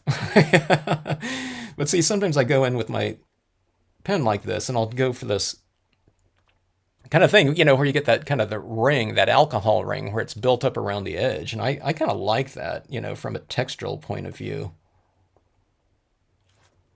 Okay, going with my lighthouse like this, and that's not doing anything. Okay, let's go in. Let's bring in some green into some of these rocks, and that'll kind of bring a little continuity to these green formations down here. Okay. Oh, you got a hand carved urn, huh? Some of those urns, they looked really amazing to me, that this guy was doing. The person that did those pieces, not the urns, but just the stamping on the hand turned pieces were really amazing. The thing about those pieces too was that it's not just the appearance of the end result, but see, there's that green in there. I mean, definitely needs to be blended in, right? But on all those pieces, these people are not stampers, okay? They just have to be using stamps in their pieces. I don't know, it occurred to them at some point in time to do that, but they're taking their unmounted rubber and they're having to get their impressions around something that's rounded, okay? Sometimes it's not just round in one way. It's like a bowl where it's going around this way, but it's also going around this way. So they're taking it like with the stays on, and then they're wrapping it around like that and tapping it down like this way. And they're stamping it on these wooden pieces. I don't know if they've sealed their pieces before they've stamped on there or afterwards, but you kind of have to get that impression pretty good on that first go. So it just really amazes me at how they're able to do that. Stamping, we're stamping stuff on flat areas like this, okay? But they're stamping it around, with like this two-axis, directional, curving pieces, and it always amazes me how well they're able to do that. But these are people that are doing, but it occurred to me later, okay, because if we were doing that ourselves, where we're not used to stamping on anything but kind of flat surfaces, or as flat as we can get, it occurred to me that when I saw these wood turners doing these things seemingly with ease, and on their first tries, it occurred to me, okay, these are artisans that are always using their hands. They're doing three-dimensional things. You know what I mean? These are people that are working with their hands on three-dimensional things all the time. So doing something with a stamp and getting that those impressions, it occurred to me, okay, that's why I think, it was no problem for them. I think, if I were to doing that, I would be like, oh my God, this is kind of weird. Oh, paper mill. Got it. Yeah, the paper mill, I think, is I think paper mill is the retail outlet for CTI papers, the makers of Chrome Coat, Yeah. Oh, it's good to know that they have it though, because I don't know where that stuff comes from. Hello, Bonnie. Good to see you. Yeah, I don't know where that paper's coming from. I asked at Kelly Paper, and he was convinced that it's not coming out of like Italy, but CTI Papers is based in Italy. But he wasn't certain if it was coming from like Canada or something like that. Okay, so anyways, here's a little bit of green in there. You know, it could represent little seaweed or something like that. Um, I'm looking at this. Okay, now this is where I am on this piece. I'm kind of assessing this little area down here, and those fish are just way too kind of distinct. So I think I'm going to go over them a little bit with a little bit more tone. Oh, good, I didn't toss this out yet. What area of this was I using here? Okay, let's go like this. There's my applicator again. Let's start off with a, where's my black? Okay, let's go like this. I'm going to put these fish in a little bit more of an obscured area like this, okay? I'm not going to come all the way across in here though, okay? I just want to obscure them a little bit, okay? Kind of like they're just different forms underneath the water, okay? All right, let's go like this. A little bit more darkness on the edges. Here's one of the things too, is that as this starts setting up, it will allow you to go darker if you want to, because when you apply this ink at this point in time, the ink up here has dried a little bit. So you get more of your darker tones transferring over. And okay, here's the thing. If you're only working with like mementos and distress inks, okay, those inks are a lot thicker than just using a combination of those and Marvy inks. So you might have to allow for times for them to set up a little bit more, okay, because they're just so much thicker, okay. So you allow them to dry a little bit, and this is perfect. It's like the perfect dryness now, okay. It's not absolutely dry, but it's a little bit, it's just not quite as moist on the surface right here. So it's allowing me to go in here and to add a little bit more of this black into the piece right here, okay? All right. Oh, I forgot about these other things too. I think this might get a little bit busy, but I was thinking this right here can look like some kind of coral right here. But I think it would just get too busy in here with that. Let's see. Yeah, I think that's going to get too busy in there if I do that. Not that, I don't know. This area in here probably wouldn't be coral, but let me see if I can get I'm trying to think of if I can get some kind of intermediate tone in there. Let's see, what did people, let's see. Oh, thanks, Bonnie. Glad you like it. Hemp paper. Sounds interesting.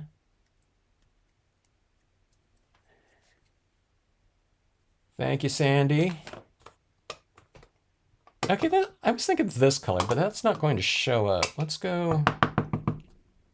I don't know if this is going to show up either. Well, actually, this one will show up, I think, but let's see. Let's go like this.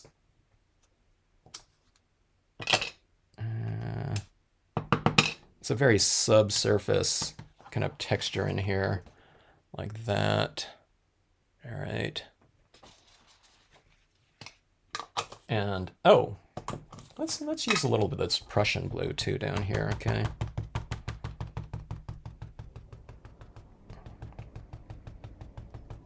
The depths. Oh, was I going to do some light beams coming through there as well?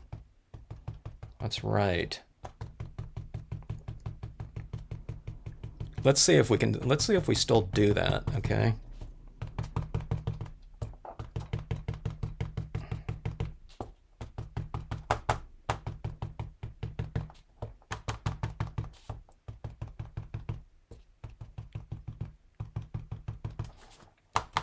My idea was to, in the next few live streams, was to go with a much faster applications of the stamps. I don't know why now. I'm suddenly decided to, I did that for like one video. And then, I went back to like a full size, like the biggest scene ever that I've done on a live stream. But I really wanted to get into this tide pooly type of thing right here with a lot of I don't know, different stuff in here. Hemp glossy moss. Nope, not yeah. Yeah, I wouldn't think the hemp would be glossy. There's not too many. There's not too many glossy cardstocks or glossy types of papers around these days. Um, in relation to how many there used to be available out there. There used to be so many different brands, even if it's just cardstock. There's just less printing being done these days. With digital types of media out there. I don't know.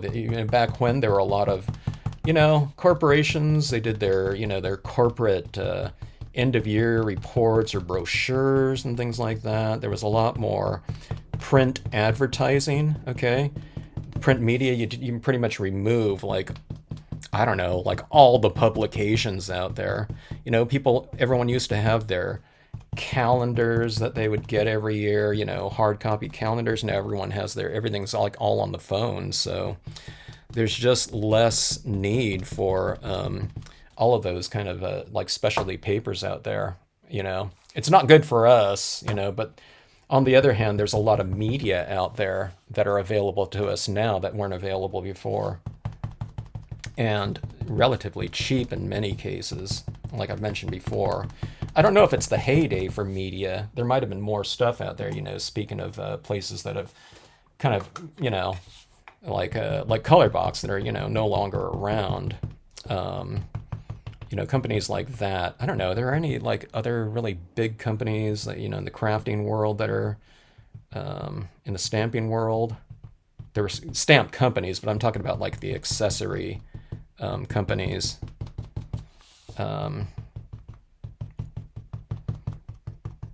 Oh, I don't know. But yeah, paper is one of those things, though. There used to be quite a bit more selection available. All right, I think I'm done with that. Let's get into now. Let's get into the fun part of the scene. I do love this part of it right here. Okay, with adding in the pigment inks and whatnot. Okay, white pigment ink. You can use any brand. I'm using the Brilliance inks. It'll just go on much faster for me here. Glad you're happy with it, Jeannie. Let's see here. Let's add in. Okay, here's the thing that we're going for down here. We're going for a lot of churning water. I was thinking about going with a lot of kind of like this oxygenated area down here. So I'm thinking about a lot more of the splatter painting of the white paint down in this area, okay? So I'm going to use a lot of this white ink applied with the cotton ball, okay? Okay, so this is what confuses people sometimes, okay? They think, well, I don't know, it doesn't confuse people, but if they don't see me doing this, they're saying, okay, well, why don't you apply the dye-based inks with the cotton ball, okay? I've tried that before, but I don't get as kind of a wide-ranging application of dye-based inks on a cotton ball as I do with this paper towel. I'm able to control it easier with the paper towel. The thinner applications of it. See, like this right here, that's like I don't know, that's like a 3% version of black. Or, I have the blue in there as well, or that Prussian blue, okay? That Prussian blue is really, really dark, okay? But I can get this with this. I have less control of it with this, because this is like a different consistency, okay? But if I am going for, this is like for my thicker styles of ink right here. And pigment inks are just way thicker in viscosity, okay? And if I'm going for kind of a cloudier, kind of real misty application of media, I can't think of anything softer than a cotton ball to do that with, okay? But here's always the thing, okay? So if you haven't watched me do this before, and I talk about this every time because it's really important. A lot of times people just haven't done this type of application before. So a lot of times, and if they're not using their white pigment ink pads very much, their pad, you can have a 20-year-old pad like this, and if you haven't used it too much, oftentimes it's like super, super juicy and moist and thick. So if you dab in ink like that on your applicator, there's this big slathering of it, okay? So do you see how kind of real frayed this cotton ball is? Sometimes it's like, out here, it looks like this, okay? But what you do is you push that ink back into the surface of it, and then you have this, okay? So it's much flatter. But what you also want to do is you also want to, let me get a piece of scratch paper here. Okay, so what you want to do is you want to get this consistency right, okay?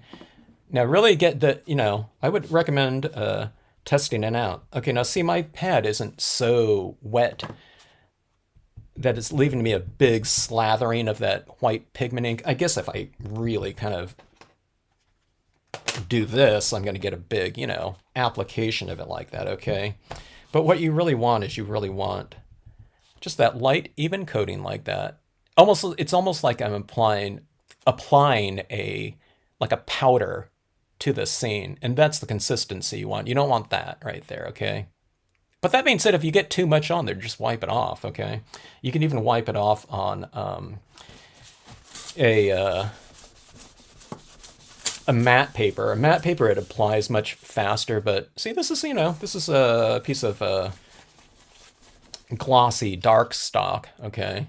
And you can still wipe it off while it's still wet, okay? Because the consistency of this is just so much thicker. It gives you a little bit of time. And if you're doing it on, like I said, some kind of coated paper. Now, if I'm doing it on, a piece of just scratch paper like this, if I apply it down there, I don't know if I'm going to wipe that off because it absorbed right into the surface like instantly. But, if you're applying it on any type of decent cardstock, it'll give you a little bit of time to wipe it off. But just don't use it like that, just don't apply so much, so really get it kind of blotted off.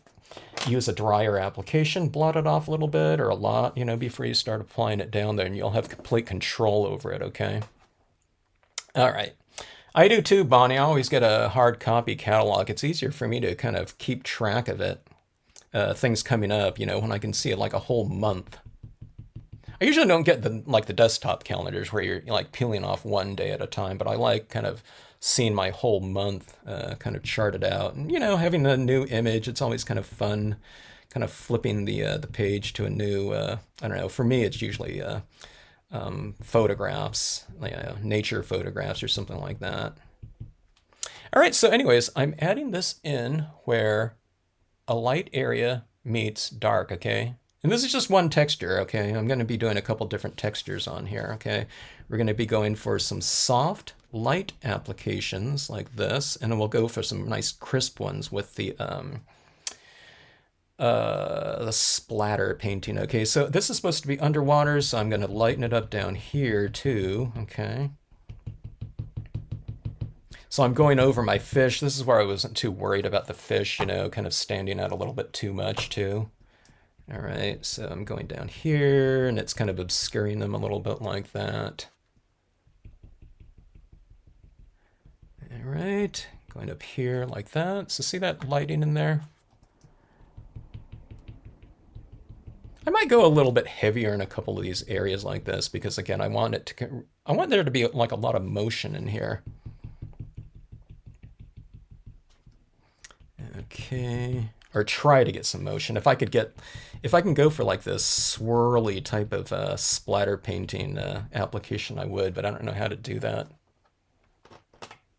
Maybe if we had this on like this little spindle and it's like spinning around and you splatter it like that, then we get this kind of this, I don't know, what do you call it? Like not a vortex, but I don't know. One of you invent, hey, we should do that one of these days, huh? We should do some kind of like a, one of those things where you put this on like a fan and it's spinning around. We put some ink in there and it does this little splatter, and then we can stamp, something on top of that and incorporate that type of look into a scene. Or maybe your center of it would be like a sun or something like that, where you can get, something, I don't know, something like that going. All right, let's see, adding it in like so.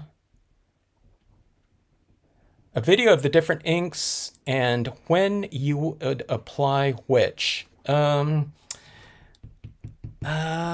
have the media playlist, where it goes into different inks, but I don't have like a comparison type of thing. It would be a good idea though. I'm trying to think of how I would do that one. So dye-based inks, I do need, I should probably do some kind of thing sometime. Alcohol inks. There's a lot of videos out there like that though. Alcohol inks, let me see, dye-based inks, alcohol inks, pigment inks, solvent inks, oxide. I don't even have any oxides though. What other types of inks are out there? Hybrids.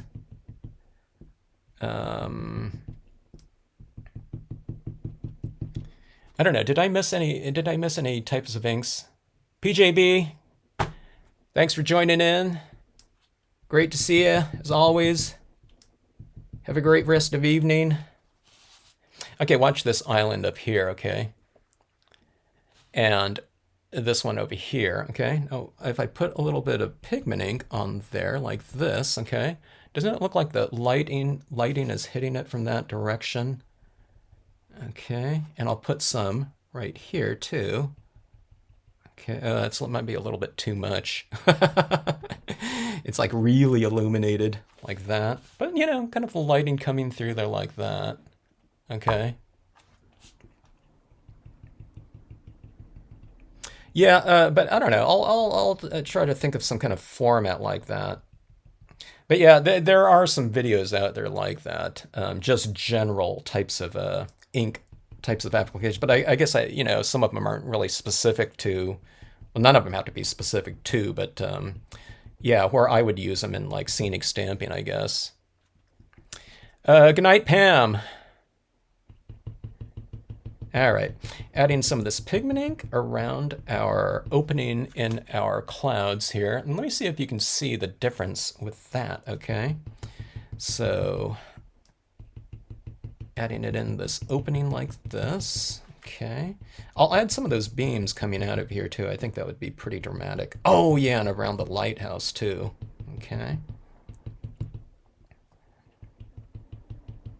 All right. Like this. Oftentimes when I have like a light in here, like a moon or something like that, and I have a lighthouse, I've done these scenes I call the two lights. One's like a, the lighthouse beam, and the other's from some kind of sky figure, like a moon or something like that. All right, let's put a little bit more lighting over the top of that rock, like so. Okay, coming down in our water like this. Okay. And see, like I said, those fish were a little bit too distinct, so I'm just going over them with some of that white pigment ink like that. Okay. So now they're a little bit less, I don't know, prominent, I guess, from a value standpoint. They're not so dark. Okay. Again, the benefits of white pigment ink, in terms of coverage and obscuring kind of something that happened along the way that you might not have wanted so much of. I can really remedy it with stuff like, with this. Okay, now I want to add some at the base of my lighthouse too, I think. I'm going to put some A little bit of fog in the background like that. Okay. So yeah, we checkerboarded things in terms of our lighting, light, dark, light, dark.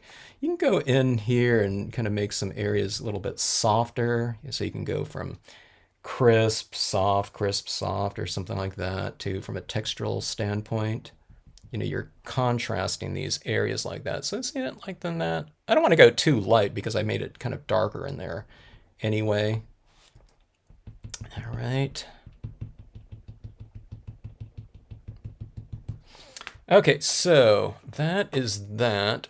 All right, let's bring in our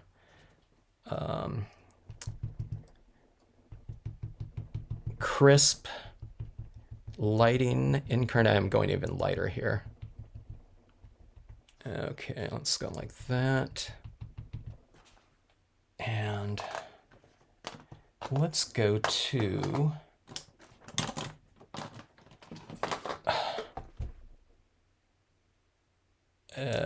I wanted to say my opaque white paint pen. It's my acrylic paint pen,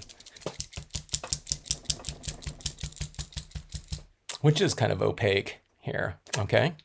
All right. Oh, up top there? Yeah, my lighthouse is a little bit exploded. Maybe it was like it was that kraken that got up there. Okay, so I'm adding that lighting in here, and then I'll add kind of a glow around that when this paint dries right there, okay? But see, this is what I like to do. I like to go in and things like cabins and things like that in the night. If you kind of illuminate the interior like that, it makes them a little bit more inviting, and it kind of draws the viewer's attention up there like that too. Okay, now if these lights are up here, I'm going to illuminate some of the area underneath it. Okay, I don't want to go with too strong of an illumination. Maybe I'll use a blue or something like that, so that the reflected light down here isn't quite as extreme. I think I will have to, I'll add a little bit of the white though, but see this right down here? Like some of these rocks down at the base right underneath it, they can be kind of reflecting some of that light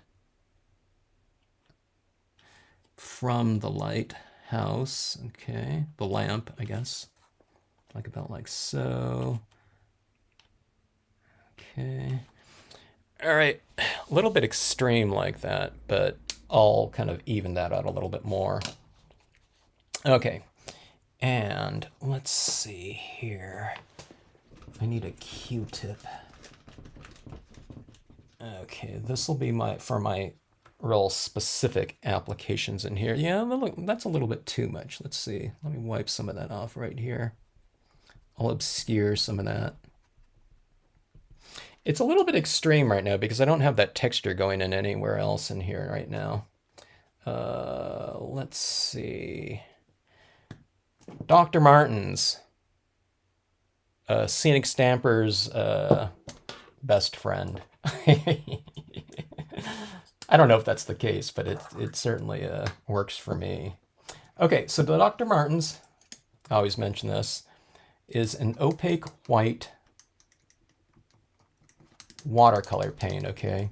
It's mostly calligraphers. I'm guessing calligraphers are probably the #1 utilizers of it. Some illustrators use it, especially with paintings like gouache and whatnot. But I use it for mostly splatter painting. My pieces going for this extra little kind of I don't know, it's kind of like an explosive texture in pieces, and it really gives a lot of kind of motion to pieces, okay? I like to have my scenes kind of have this action in there, okay? And you can get that doing like little hand applied little dots of like acrylic paint or something like that. And I did that for years before I started utilizing the splatter painting in here. But I remembered that I had this bleed-proof white, back from my school days, and it worked perfectly for this application. Some other people, use other types of things. They might be able to use a gesso or something like that, or correctional pens. They've just splattered it on there. But I don't know. Let's see. Let me zoom in here a little bit so you can see what's going on. Here, like about like this.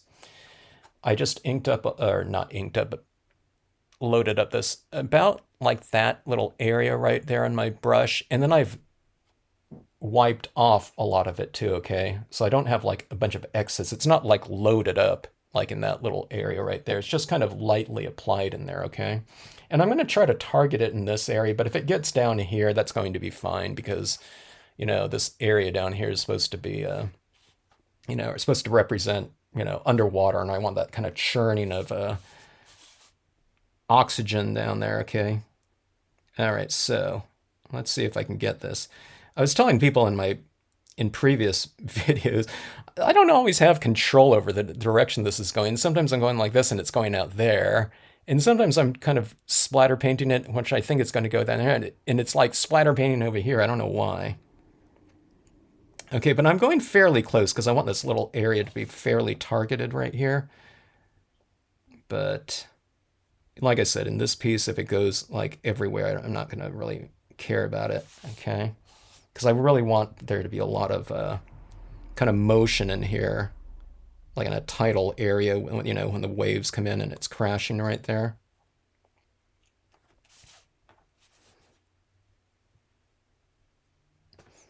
Let's see. Okay, now getting some areas, some of this down here too would probably be pretty good. Oh, I got a big drip right there, but some of that variation is good. I don't want a 1/4 inch drip, like down here or something like that. But if I do, I just, you just wipe it off and it'll come right off. And this Dr. Martens really dries fast. It's probably designed for that. Like I said, a lot of calligraphers use that, so as they're writing, they don't want it to be like wet for a long time. All right, so I'm going to put some additional splashes behind some of these rocks, like right in here, okay? So we'll mask off some of these, and then we'll do it in front of the other ones like that.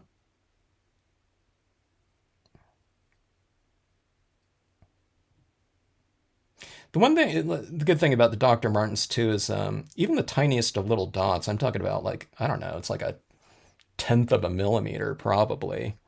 The tiniest of little dots are very opaque.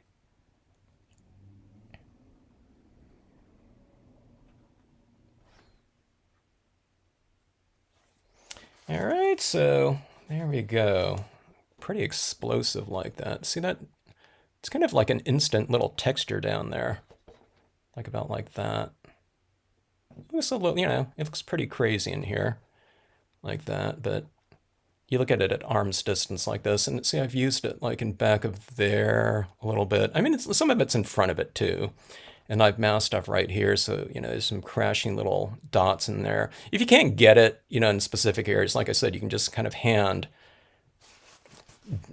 draw in your highlights into those areas with your acrylic pen. And inevitably, that's what I do because I just can't get a lot of the variation in some of those areas that I want with such a random style of application as, an old toothbrush, splatter painted.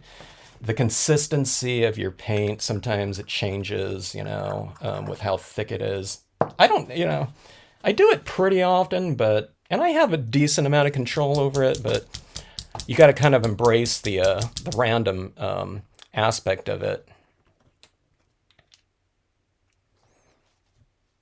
Okay, so in here, going in here, I'm just kind of adding in some additional size dots too. Like, if this is like a little oxygen bubble, maybe there's a larger one in here like that.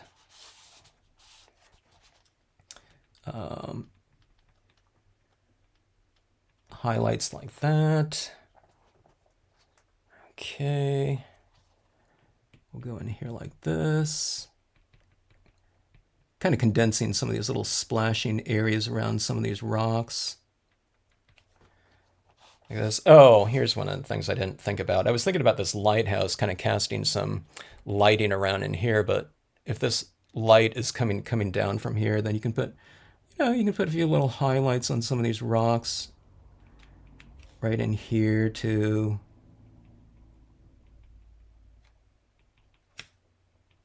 I mean, you can add them in there or not. It doesn't really matter. It's just one of those little extra little things. Here's the waves down here. Might as well add in a few little highlights on some of these striations, since we did stamp out the seaside cove in here, and then there's these textures in here. Then you can just kind of go in and add in a few little highlights in there. There's little striations, little areas like that. Let me see. I'll show you right here. See these ones right here? There's these lines in the seaside cove, like right in here. They're horizontal, and you can just go in and reiterate what's on the design itself. Like, I don't have these waves down here in this impression because I've just only used this top portion right here. But see, it's like this. You can just go in there and reiterate what's on your designs like that. I'm reiterating lighting. Okay. Well, like I said, you don't have to do it. I think it looks fine without it, but these are those little tiny things like this that are really fun to do. So clouds like this are being bottom lit. Okay. Like this. Thanks, Bonnie. Yeah, the thumbs ups helps.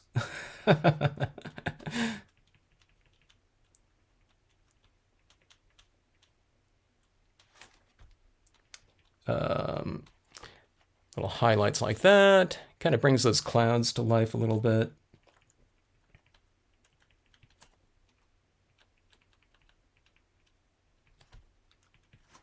Okay. I'm thinking about those light beams in here.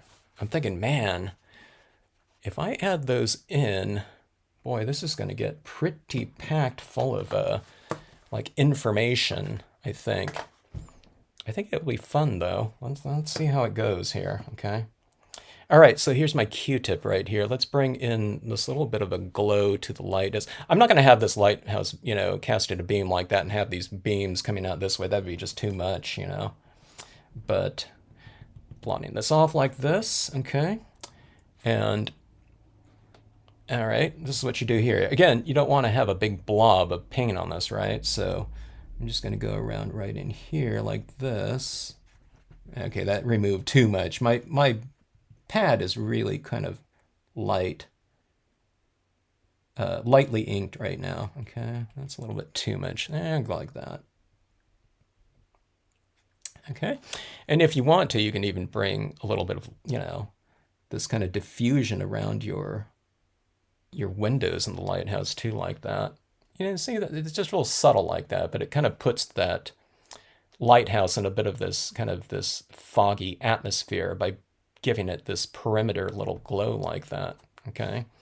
Now, one of the things, I mean, it doesn't really make sense in terms of an image, but speaking of those little kind of glowing little orbs, I think it looks kind of cool to do that. And I do this for my stars a lot of times, but if you kind of add in these little types of glowing little things like this, it just kind of adds a little bit of a whimsical kind of feel to these little things down here, these little splashes like this. It kind of looks a little bit more, I don't know, magical or something like that. See this little one right here? Okay, that's a little bit of a larger one that just happened to splatter like that. So I can kind of give it a little bit of a, I don't know, like a perimeter glow like that. Okay. And then, I don't know, it just adds a little bit of a textural change into these things. Doesn't that really stand out like that down there? And it's not because it's so much lighter. We've added in this soft texture in here. So from a textural standpoint, it really stands out from a contrast point of view like that. So I won't go too crazy with it. You're right down in there, but it's this fun little touch that you can add in like that. We've done it in past videos too, like the wink of Stella. You can put a little bit of surface sheen in here where it's, you know, kind of reflecting some of that different light. You can use glitter or something like that in there. It'd be kind of interesting to add, you know, some kind of like three-dimensional crystals on this piece on the surface right here. That would be really reflective of light. Okay. Oh, Crystal Fire. Thanks for joining in. Sleep up in 5 hours for work. Oh, have a good night rest. Hope 5 hours is enough for you. Transparent air bubbles. That's right, Donna. Okay. All right, let's add in those final touches in here. Let's see how this is going to go, okay? I'm going to add in some light beams in here, and we'll see how it goes, okay? I don't know if I'm going to have these like really super definitive beams from up here, but we'll have it kind of go in here, and we'll have it kind of come down in this area in here, okay? But I'll make it fairly transparent, and we'll see how that goes, okay? And plus, we didn't do it on this one either, so, you know, here's this one right here. Look how, you know, look how deep and colorful this one is. I think this one has a lot of these more intense colors on it if I spray seal this, okay? But here's the difference between, this is like a matte, and remember, like I said, you know, you spray seal this and it's going to get more intense, but this is matte, more matte, you know, ish, and this one's glossy right here. More retention of ink on the surface of a coated, you know, more coated paper, okay? But like I said, it was much more intense before, and it will be when spray sealed. Okay, so let's see. Who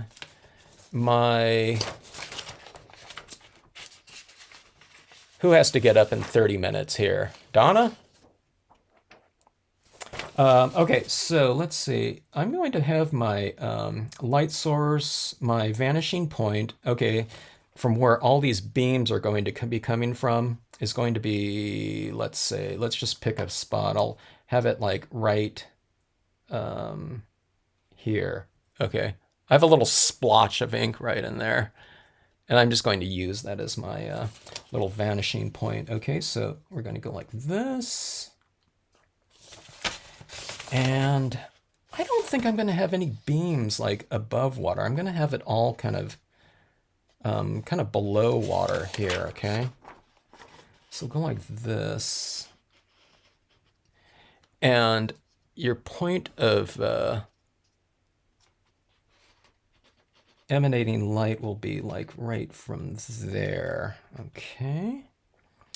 And it's not going to be just a solid beam of light, okay? I'm going to have it really broken up in here because it gets into these darker areas, okay? All right, so let's see how this goes right here. Okay, with one beam, it never looks kind of natural if you just add in one beam, okay? The first beam is always going to look kind of strange because it's the only one in the composition, okay? And I'm making this a little bit more irregular. I'm kind of toning it like one side of the beam, and it's going to dissipate up this way, okay? And I'll have it a little bit stronger like that, okay? All right, so anyways, you see that right there? And this will be kind of what I do right here. See that right there? It dissipates right there. I didn't put any up there, and it's a little bit, you know, more ink right there, less right there. Okay, so just make it a little bit choppy. You know, you don't have to do this smooth. So you're purposely trying for something a little bit more irregular. So I don't know. Sometimes that's harder for people to do because they want everything so kind of perfect, you know, and even, and they're just not going. A lot of times people are not going for something choppy and irregular, you know. They don't want to go for something like not smooth. And that's kind of a harder application. But okay, so I'm kind of concentrating it right here. I'm not even doing it like over the whole thing. that. Okay, so that's like that. All right, so see, it's kind of a little bit, you know, a little bit obscured. I mean, you might have to add in more, but just kind of add it in very lightly. I'm going for kind of a varied width of the light beam as well. Okay. Like this. Maybe I should have the light beams kind of coming from that lighter area, or, you know, kind of starting in that lighter area of our tide pool. It seems like that would be where it would be, huh? If that's where it's reflecting a lot of that light.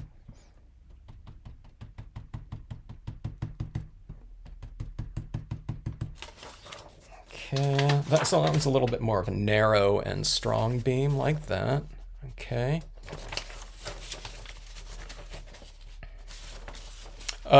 Slow Crafter, good night. Or is that who left here?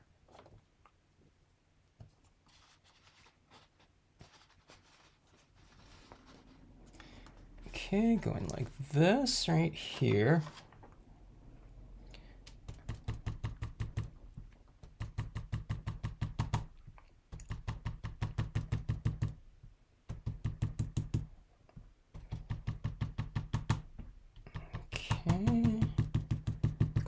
That.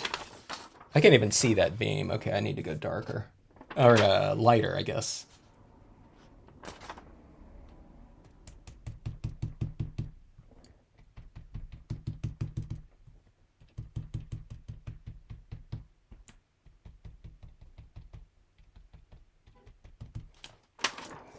That.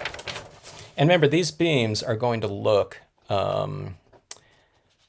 darker as they dry. Okay, this white pigment ink looks it looks lighter when it's wet for some reason. I don't know why. I guess maybe it's more reflective or something like that.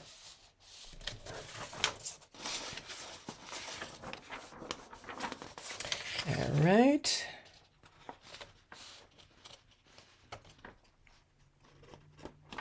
For all those people that that left, they're going to miss the pop quiz at the end of this video too. You know, which will reflect on their grade.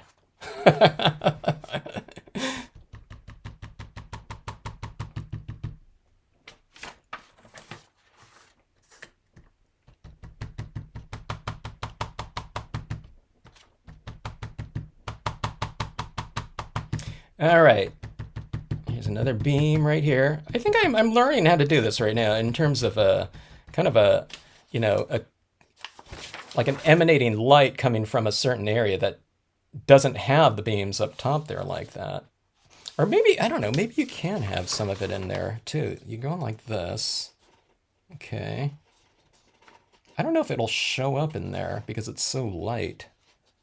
Let me see something right here. I'm going to have this, I'll see if I can put a little bit up there. I don't think we can see it though because those clouds are really light up there. But if I have that kind of beam kind of a little bit like that, I don't know, coming down like that. That's a little bit too even, so I'm going to vary this though, because that looks like it, you know, it's too symmetrical like that. So what we're going to do is we're going to kind of, I don't know, vary this a little bit like this too. Or let's see. Let's do this right here. Let's come into this area like so. And I lost my vanishing point. Let's see, is that it right there? Okay. And I'm going to come in here like this. I'm just going to kind of widen this beam a little bit so it's like a beam on top of a, oops, it's like too wet, like there. All right, I need my other paper here. Okay, so we go like this.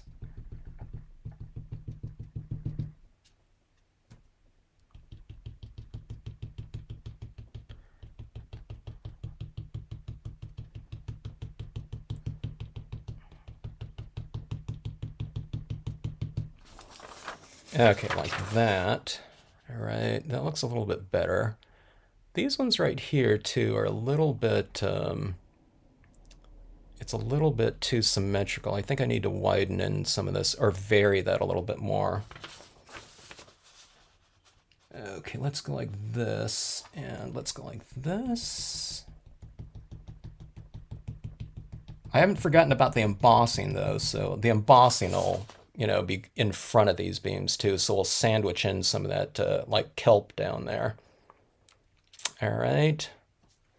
But I think that is about right. So these beams are coming like that. I could have some other beams like that in the sky. Too much though, huh? If I did that. Let's just go with that right now. Okay, let me heat set this too. One of the things, here's what I always forget to do. Because that brilliance dries fast enough, I'm usually not thinking about that, but sometimes when I hit that brilliance ink, that's all around in here, with the embossing powder, a lot of it does stick to that. So let's go ahead and heat set this. Yeah, Donna, since this is, since we're going to be grading the classes, the live stream is graded on a curve, so, the people that are around here at the end, you'll have a much higher percentage at the end of the class.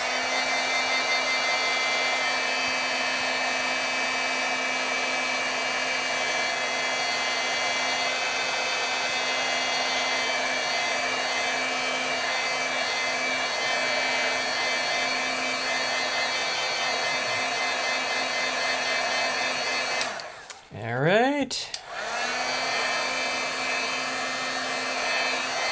Whether that's enough, I don't know.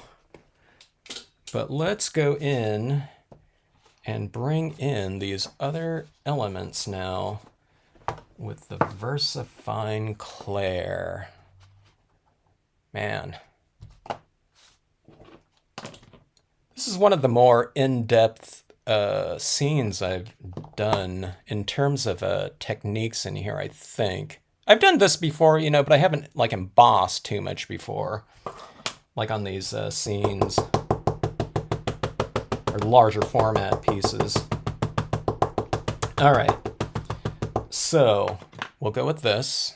And okay, so I hit the first ones like this right in here. I don't know if you can even see it behind that light beam there. It's going like this. Okay, so I don't want to hit it, in the exact same portion. So I'll kind of skew it a little bit, or I can go up higher or go out here. Maybe let me go out here on the perimeter and let me go a little bit higher up, like about like that. Okay. I have a feeling that that this embossing of imagery will look pretty cool in here. I don't know if I've done too much of the sandwiching of light beams before. I don't know, I probably have, but I just don't recall. All right, so I don't know if you can even see that right there. Okay, so that's kind of like black on a dark area, okay? Be careful with your thick styles of pigment inks in your pieces at the end. I don't know, not really so much on glossy cardstock, but a little bit. But sometimes when I'm working with my thicker inks, sometimes I, if I'm not decisive and I go down a little bit, it's like the image skews a little bit.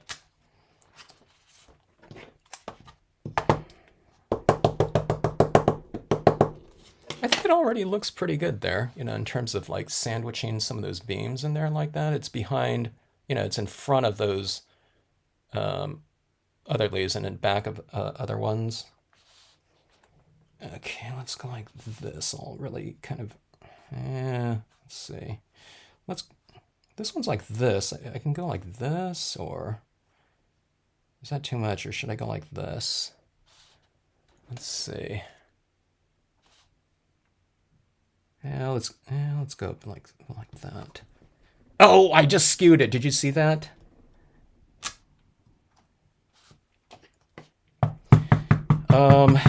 It's a time lapse. It's a time lapse photograph. With the leaf, it's skewed a little bit. Right after I mentioned it. It's because it's so slippery, I don't know. You can't even tell too much. like that. Okay.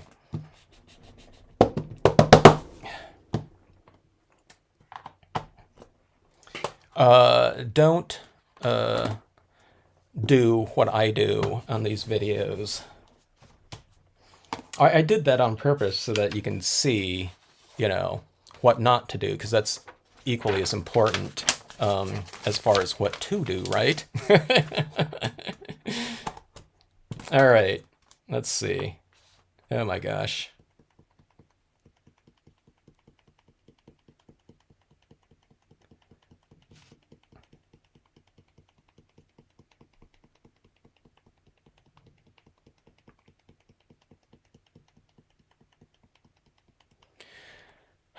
Kevin is having fun tonight. Well, you guys were the ones that were talking about death, so I have to, you know, we have to balance it out, Jeannie.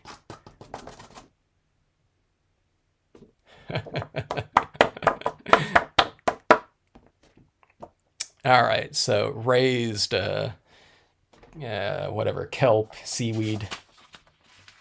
All right. Go.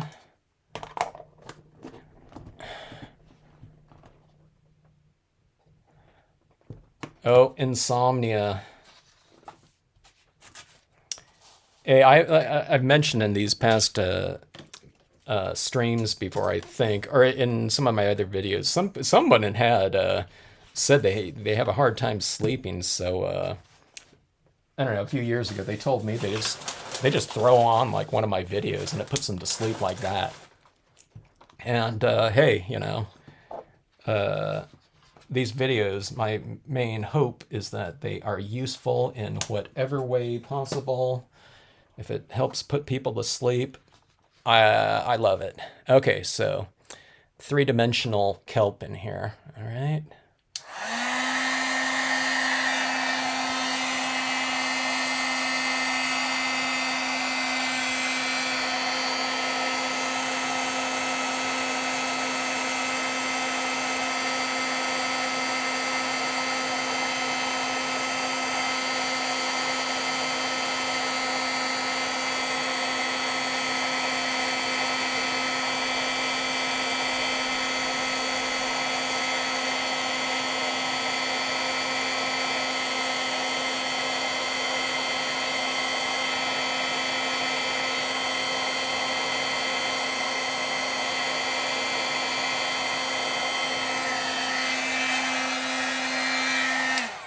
All right.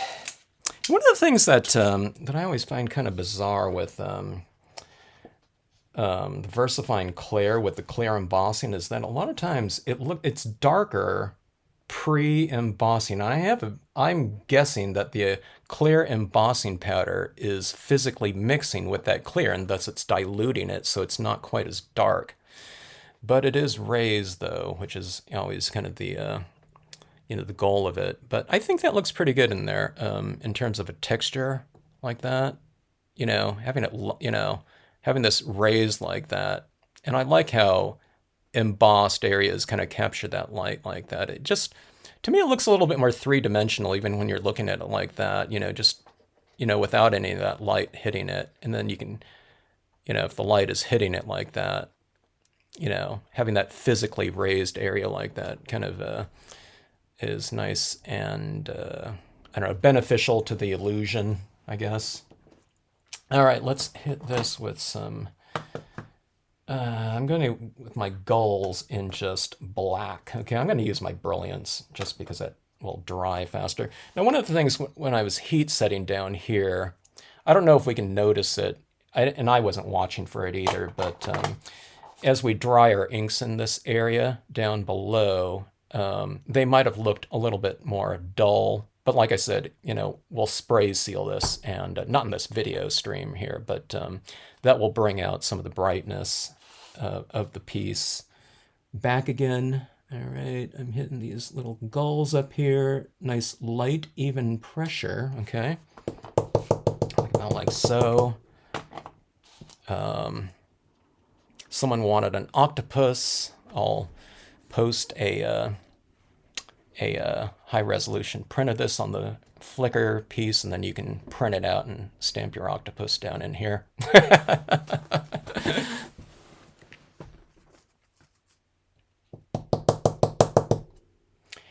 You should put this on Not Afraid of Color and then fall asleep during the presentation, and then thus take in the information on a kind of like a subconscious level, and thus kind of achieve a greater retention of the content, but subconsciously. You might have a dream of this, you know. If you not, it wouldn't be good if you kind of woke up and you thought you were kind of like underwater or something like that, though. Okay, let's see. Do another coat, maybe. Could. I use the Krylon UV resistant clear for my sealant. I have once in the past, Slow Crafter. I don't know. I haven't really sold anything. I eBayed them off, and I tied it in with some charities before and things like that. But I don't know. Yeah, maybe. I've been saving a lot of the kind of the more specific use types of things now that I'm teaching the workshops too, like foils and things like that. I need samples to show people when I'm kind of bringing out some specific point in the cards. Okay, let me see if I can get this thing matted without getting it all kind of gummed up like this. All right, let's see. Wiping off my fingers as much as possible. This is really inky here. All right, so let's see here. All right, so go like this. This piece is really going to look a lot better if I mat it. One of the things I don't like about embossing on, you know, cardstocks and stuff is that, you know, it gets that real rippled type of surface like this. But all right, let's format this. Okay, now if you kind of logged on and whatnot, I made this 7.5 by 10. Okay, just so I can format it on a piece of paper that's 8.5 by 11. So let's go like this. I'm probably going, this is a big piece, so this is going to take up a lot of glue here. Or might have to use another glue thing. It's a good thing they sell refills in this. Yeah, I knew it. All right.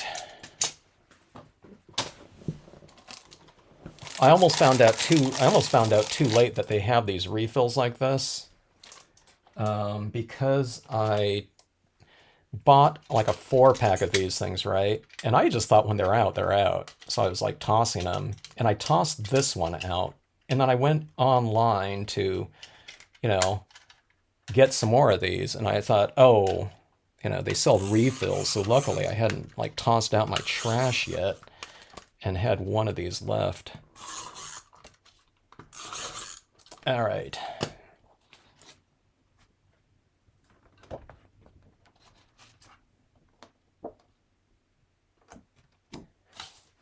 Such a huge piece here. I can't even... Let me take this out right here so I can get it lined up a little bit.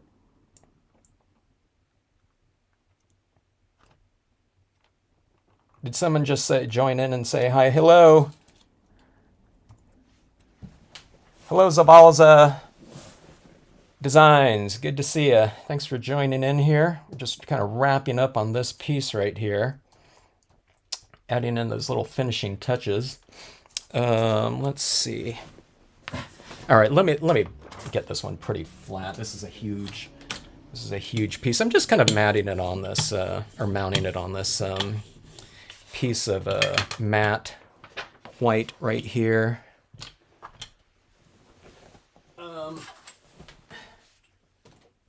I should have cut this all out before I started on this piece, but I wasn't sure if I was going to do that. I thought, this is going to look so much better by doing this.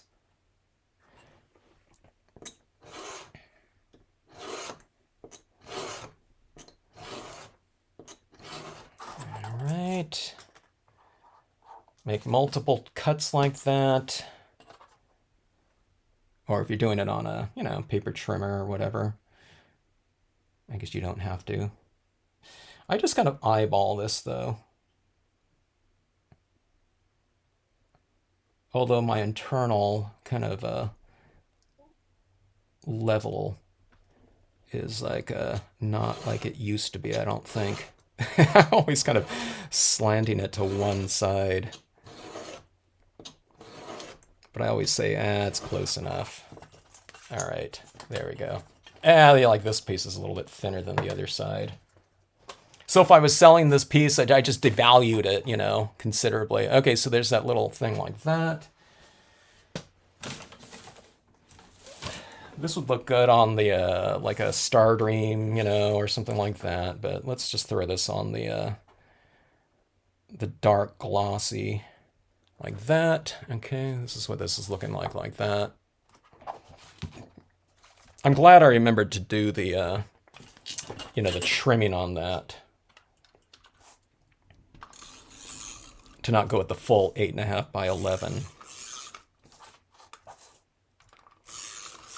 For those that are doing like a 11 by 17 or something like that, I don't know what you do with that.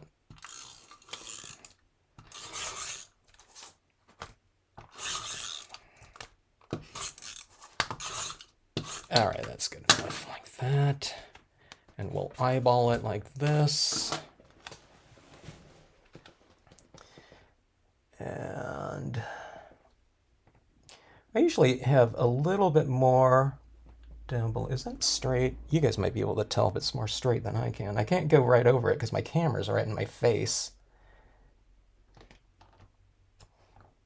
All right, straight enough. Or balanced enough, I think. And it's because if it isn't, there's nothing I can do about it because it already touched down and that glue is like super strong. All right, so let's see here. 8.5 by 11, full, well, not, a little bit smaller, but full-size scene, which I hardly ever do. But I wanted to get all this type of stuff down in here, all right? Okay, so here's my little refinements that I'm going to do on here now that this is all set. Let me adjust my exposure, my camera a little bit here. Okay, that's a little bit more like it. Okay, so that's what I'm seeing right now. It's a little bit darker than what you've been looking at. But, all right, so we have all this area down here, okay, like this, like these beams going into this kelp down here, okay, or seaweed or whatever. So what I'm going to do is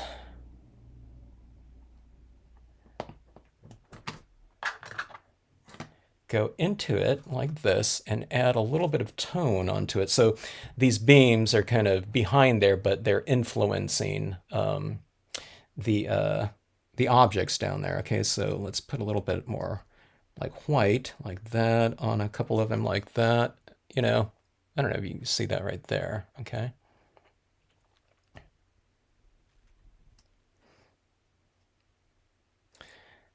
All right. Oop, look how light that is. It's like way too much, right? So you can just blend it right out like that, okay? I don't know how, there must have been like, I must have had a little wet area of my pad. I thought it was all kind of dry in there. All right, let's see. I don't know, maybe the Q-tip's kind of a better, a better bet.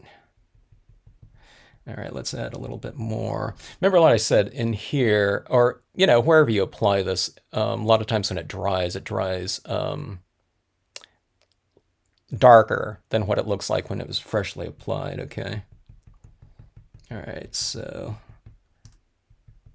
going in here, going over those fish, going in here. It didn't dry, it didn't get too much lighter in there for some reason. I don't know why. Maybe I applied enough of it in there so that it was still fairly, I don't know, not opaque, but kind of closer to opaque than transparent at least. Okay. All right, where's my Q-tip here? I'll get in here. For some reason, I'm like tapping over that and nothing's like applying for some reason. All right, there we go, like that. I like to kind of model things a little bit where it's like half of the object has some of that, oops, white ink in there like that. And like these little areas like this, you can kind of add a little bit of mist to it like that. See, it's just like a little area in there, and you've just kind of altered the texture. See this right down in here? There's a little bit of that lighter area, and you can do something like that, okay?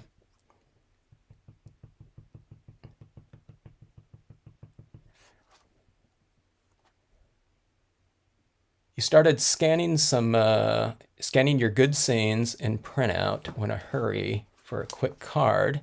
Good idea, good idea.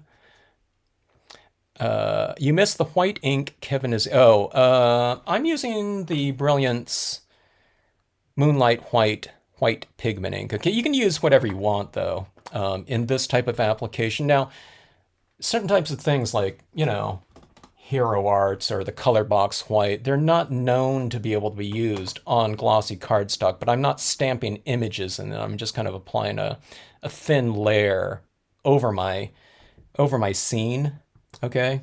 So it's a real thin coat, so it will dry on there. But if you're using some of the other brands, you'll want to spray seal them, which I'm going to do anyway on this one, even the Brilliance one. The Brilliance ink is kind of designed to dry on just about any type of surface, air drying or heat set, okay?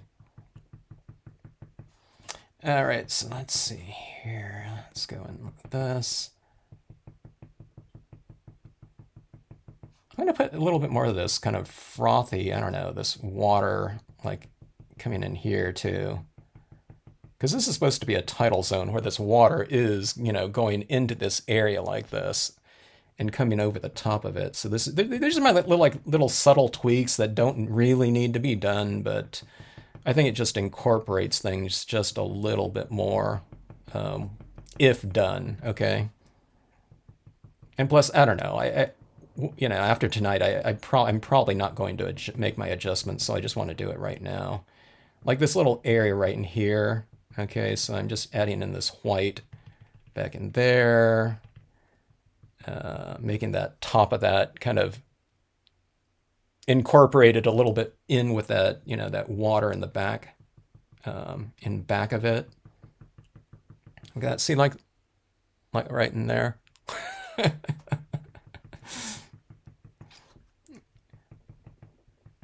Like this video, like this live stream's not long enough, huh?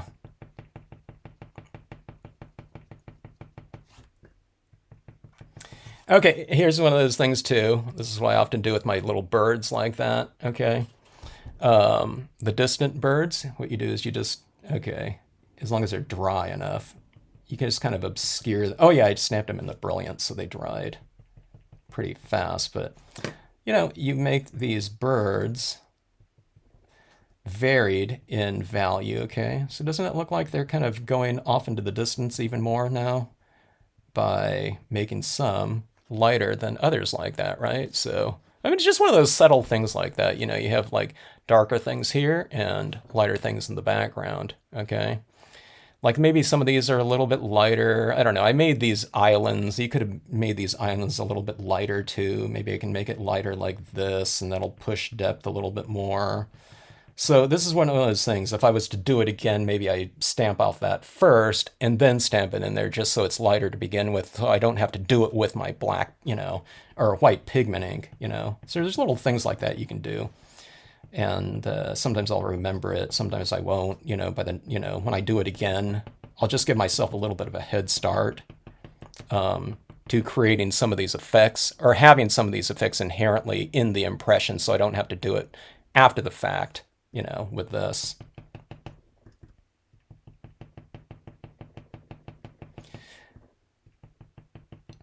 Three hours and counting. Are you kidding me?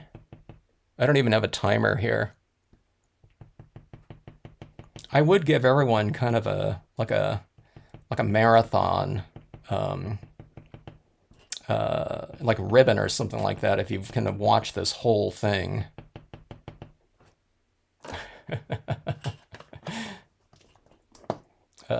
Like it's like an endurance, type of thing right here. All right. So there we have it like that. I think that's done. Uh, yeah. Quote up here, something like that. I don't know. You can do something like that. I wouldn't do a quote down here because these things are all raised, unless you did like a little plaque. This would be kind of an interesting thing if you did like a little extra thing, like a word stamp or quote or something like that. It would look like a little plaque down here at the base of a piece. And this is so big, you can do something like that. You can do it like a title, like it, you know what I mean? Like if it was like a, something on display, and you put a little plaque down here with the title. Okay, so what's the name of this piece? Uh, that what should we call this right here? Do I have any suggestions on titles? We'll do it quickly here.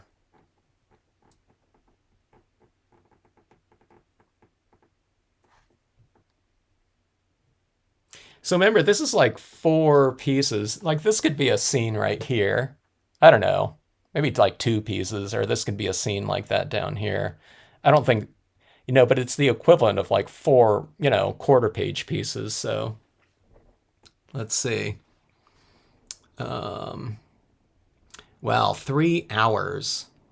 What you've watched is something the equivalent of like I was telling myself I need to quit doing these live streams that are the equivalent of watching like Lord of the Rings extended cut, Lord of the Rings extended cut's like a 3 hour something movie that some production they spent like I don't know, probably 120 million on that production to entertain you.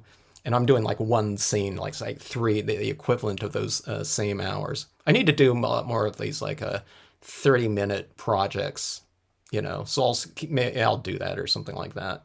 Tide Pool Reflections. Is that our title for this piece right here? Could be. Sounds like a pretty good one.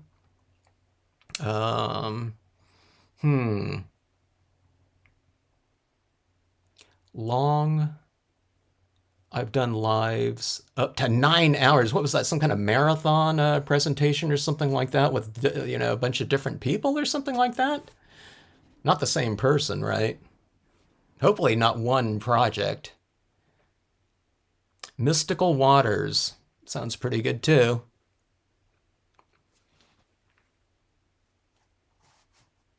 He swims with the fishes. Huh. That one's a good one. That's referring to the our subtle little elements down in there. There is a lot of fish in there. It's like teeming with life, huh, on this one. Mystical Waters sounds like that good. Mystic Lighthouse. I like that one too. I like Mystic in there.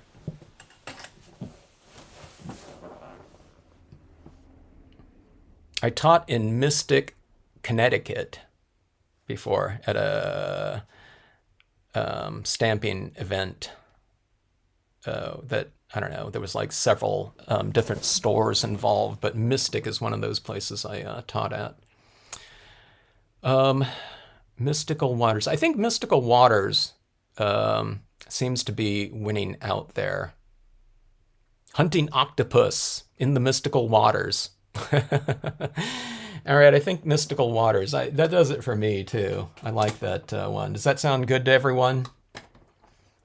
I like all the titles. Okay. That title right there got a bunch of 4, like second, third, fourths right there. So we'll name it that. Is that Candy? Candy, thank you. Sounds like a good one.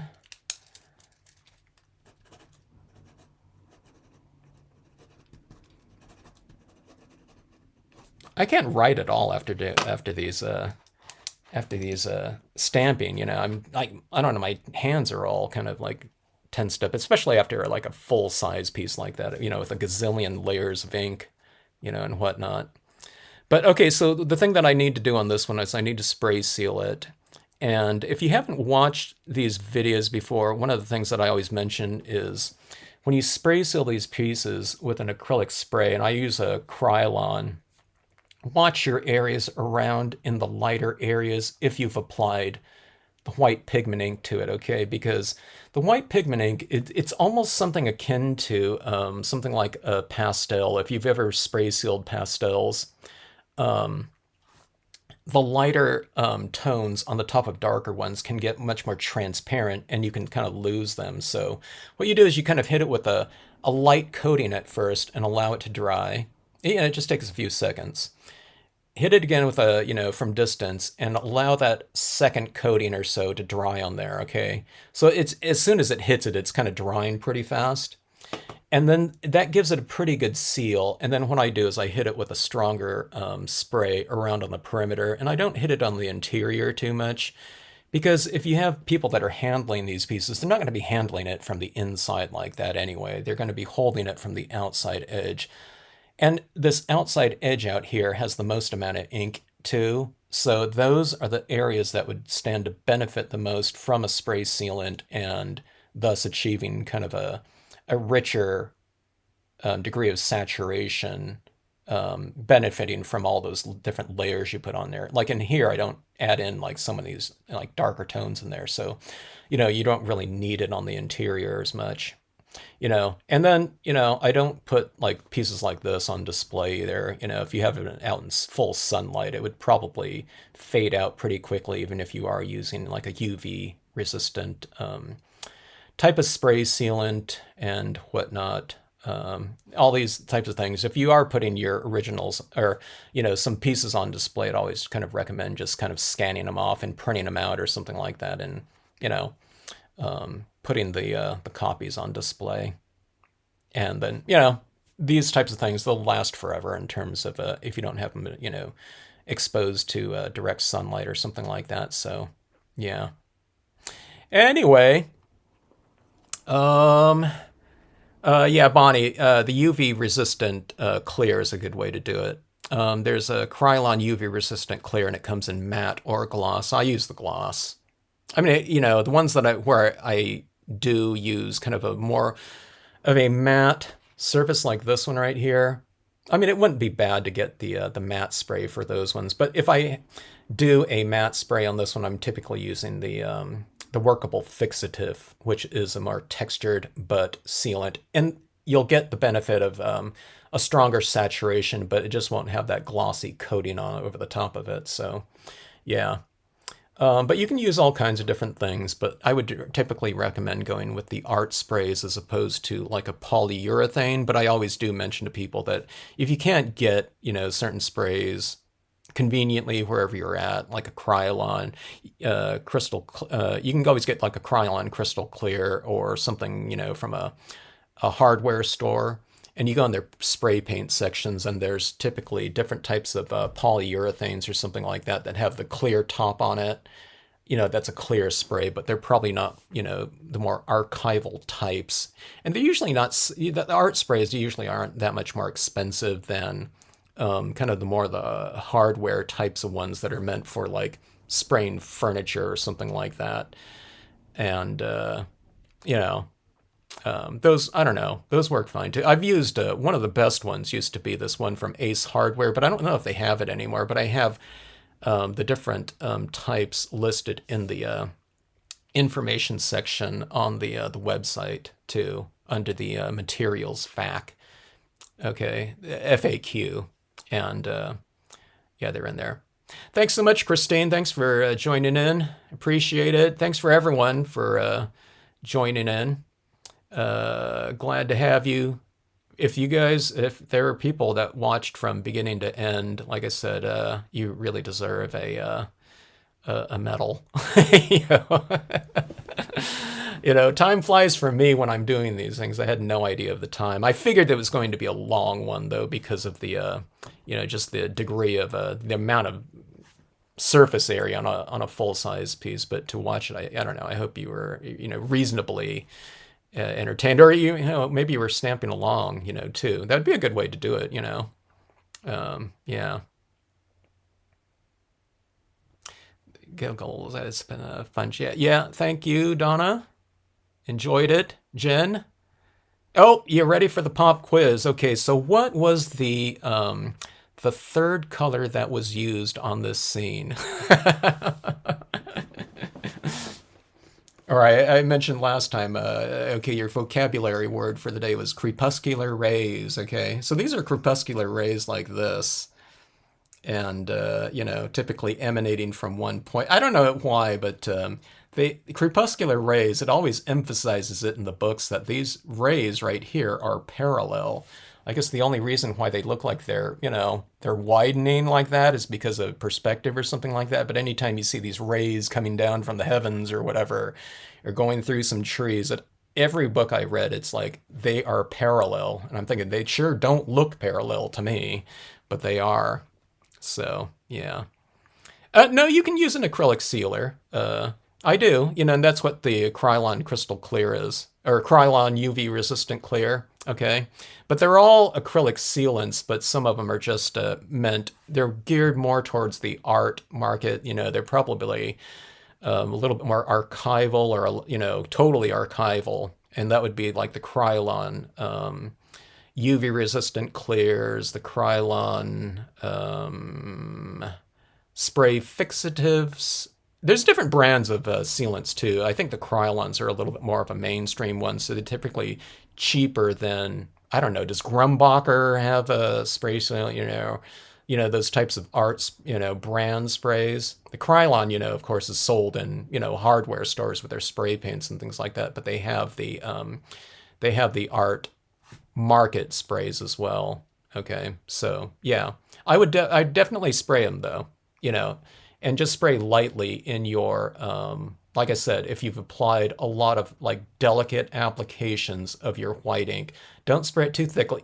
If you do spray it too thickly and you lose, your white misty areas, then just spray seal it and then apply more over the top of the sealant, and then you can seal those layers in like that again. So don't worry about kind of losing it. It just, if you don't have to go back in and reapply that, then all the better. You know what I mean?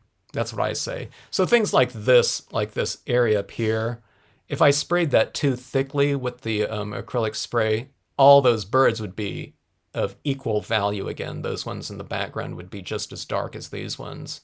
Okay, because I put a very thin layer of white on top of those. But like I said, if you just spray too much, then just go back into it. But when you spray seal these things, again, you're not going for like one, application of it. You kind of spray a lighter coating, okay, allow it to kind of dry, and then go back in and hit it again, so it's with standard spray paint types of processes, you kind of hit it in bursts, or you hit it from distance, okay, and you do it in layers. You don't just try to go from one big, thick slathering, which I do at times because a lot of times when I'm doing a spray sealing video, I might be trying to, I might have 50 cards to spray seal, and then the wind's kicking up, and I'm trying to get through it really fast, so sometimes I get too thick and then there's a drip on it somewhere or something like that. So just watch out for things like that.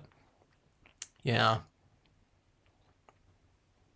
Oh, crepuscular rays. Crepuscular rays, yeah. So crepuscular rays are those emanating light beams. Another good term would be specular light. That's in this one. That's light that's brighter than white, and it's like these little shimmering little, reflected little areas of light on your surface. Specular light, not spectacular light, which some places mistake to my terminology for and writing articles for these different magazines. Well, one of them did. They edited it and changed it to spectacular lighting. So I don't know. To me, it sounded like I don't know. It sounded arrogant to me. Like I'm adding spectacular light to my pieces. It was specular light, which is those little reflective little areas down there of lighting in there on your surface area like that. So anyways, like that, see that thing up there? You know what I mean? I didn't get I don't know, I just didn't stamp out the top of my lighthouse like that, but I don't think it's any big deal because I kind of put it in that glowing light anyway. So even if I did have a real sharp impression of it up there, it would have looked the same in the end result. So that's one of the big things. If you sat through and watched this whole thing, you know, a lot of this stuff, I mean, it didn't look, there was a lot of unresolved areas or kind of splotchy applications of designs, where I didn't do it dark enough, I missed a spot or something like that, or I stamped it too dark. It doesn't matter because, when you blend all your colors in there, you can blend images together with the use of tone. If I stamp something too dark, I can put white over it. If I stamped it too light, you can just restamp it in a darker tone. You can blend in other types of imagery in here. This imagery in here looked okay, but then I thought it looked better with some additional imagery over the top of it.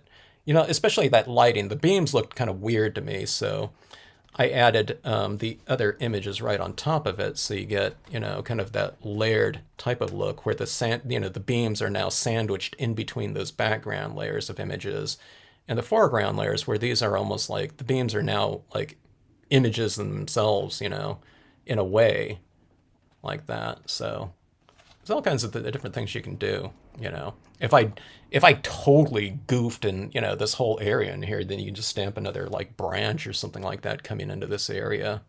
Or, if you don't like something in scenic stamping or, all together in an extreme case, my composite, I could have trimmed off this area of the composition like this and just cut out that entire area and it wouldn't be any big deal because it's not like, other types of stamping where you're cutting like some figure in half or like a word stamp, you can always just dissect your pieces up, in an extreme type of situation, So anyway. All right, Sherry. Good night. Have a good night sleep, and good night to all of you. Thanks so much for joining in. I had a really fun time stamping with you. Send in those requests for those I don't know, what was it, coffin? I don't know, whatever, your post life impressions, scenes that I'm to do.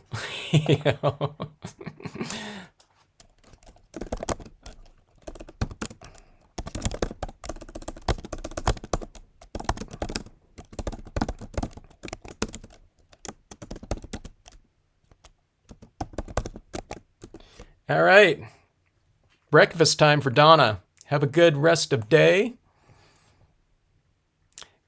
Make a piece with watercolors. I love watercolors. Yeah. Take a photo of it and send it over to me. I'd love to see it. Beverly, good to see you. Annie, good night. Annie, you're a night owl anyway, right? Coffin liners. Yeah. What would the dimensions be for that? I'll do it on. I'll do the coffin scenes in partial glow in the dark. So we'll incorporate some LEDs into it or something like that, huh? All right. Good night, everyone. Thanks again. And yeah, thanks for that mystical waters. Yeah, we'll call it that one for this piece. Thank you all. Jen, Shell, Donna, Jeannie, good night. Maybe Jeannie was stamping the whole time too. Jeannie, you were stamping the last, in the one of the previous videos, yeah. All right, signing off everyone. Good night. And yeah, we'll see you on the next video. I won't make it, Lord of the Rings in length, hopefully, all right? Or, knowing the length of these, grab your stamps and stamp along.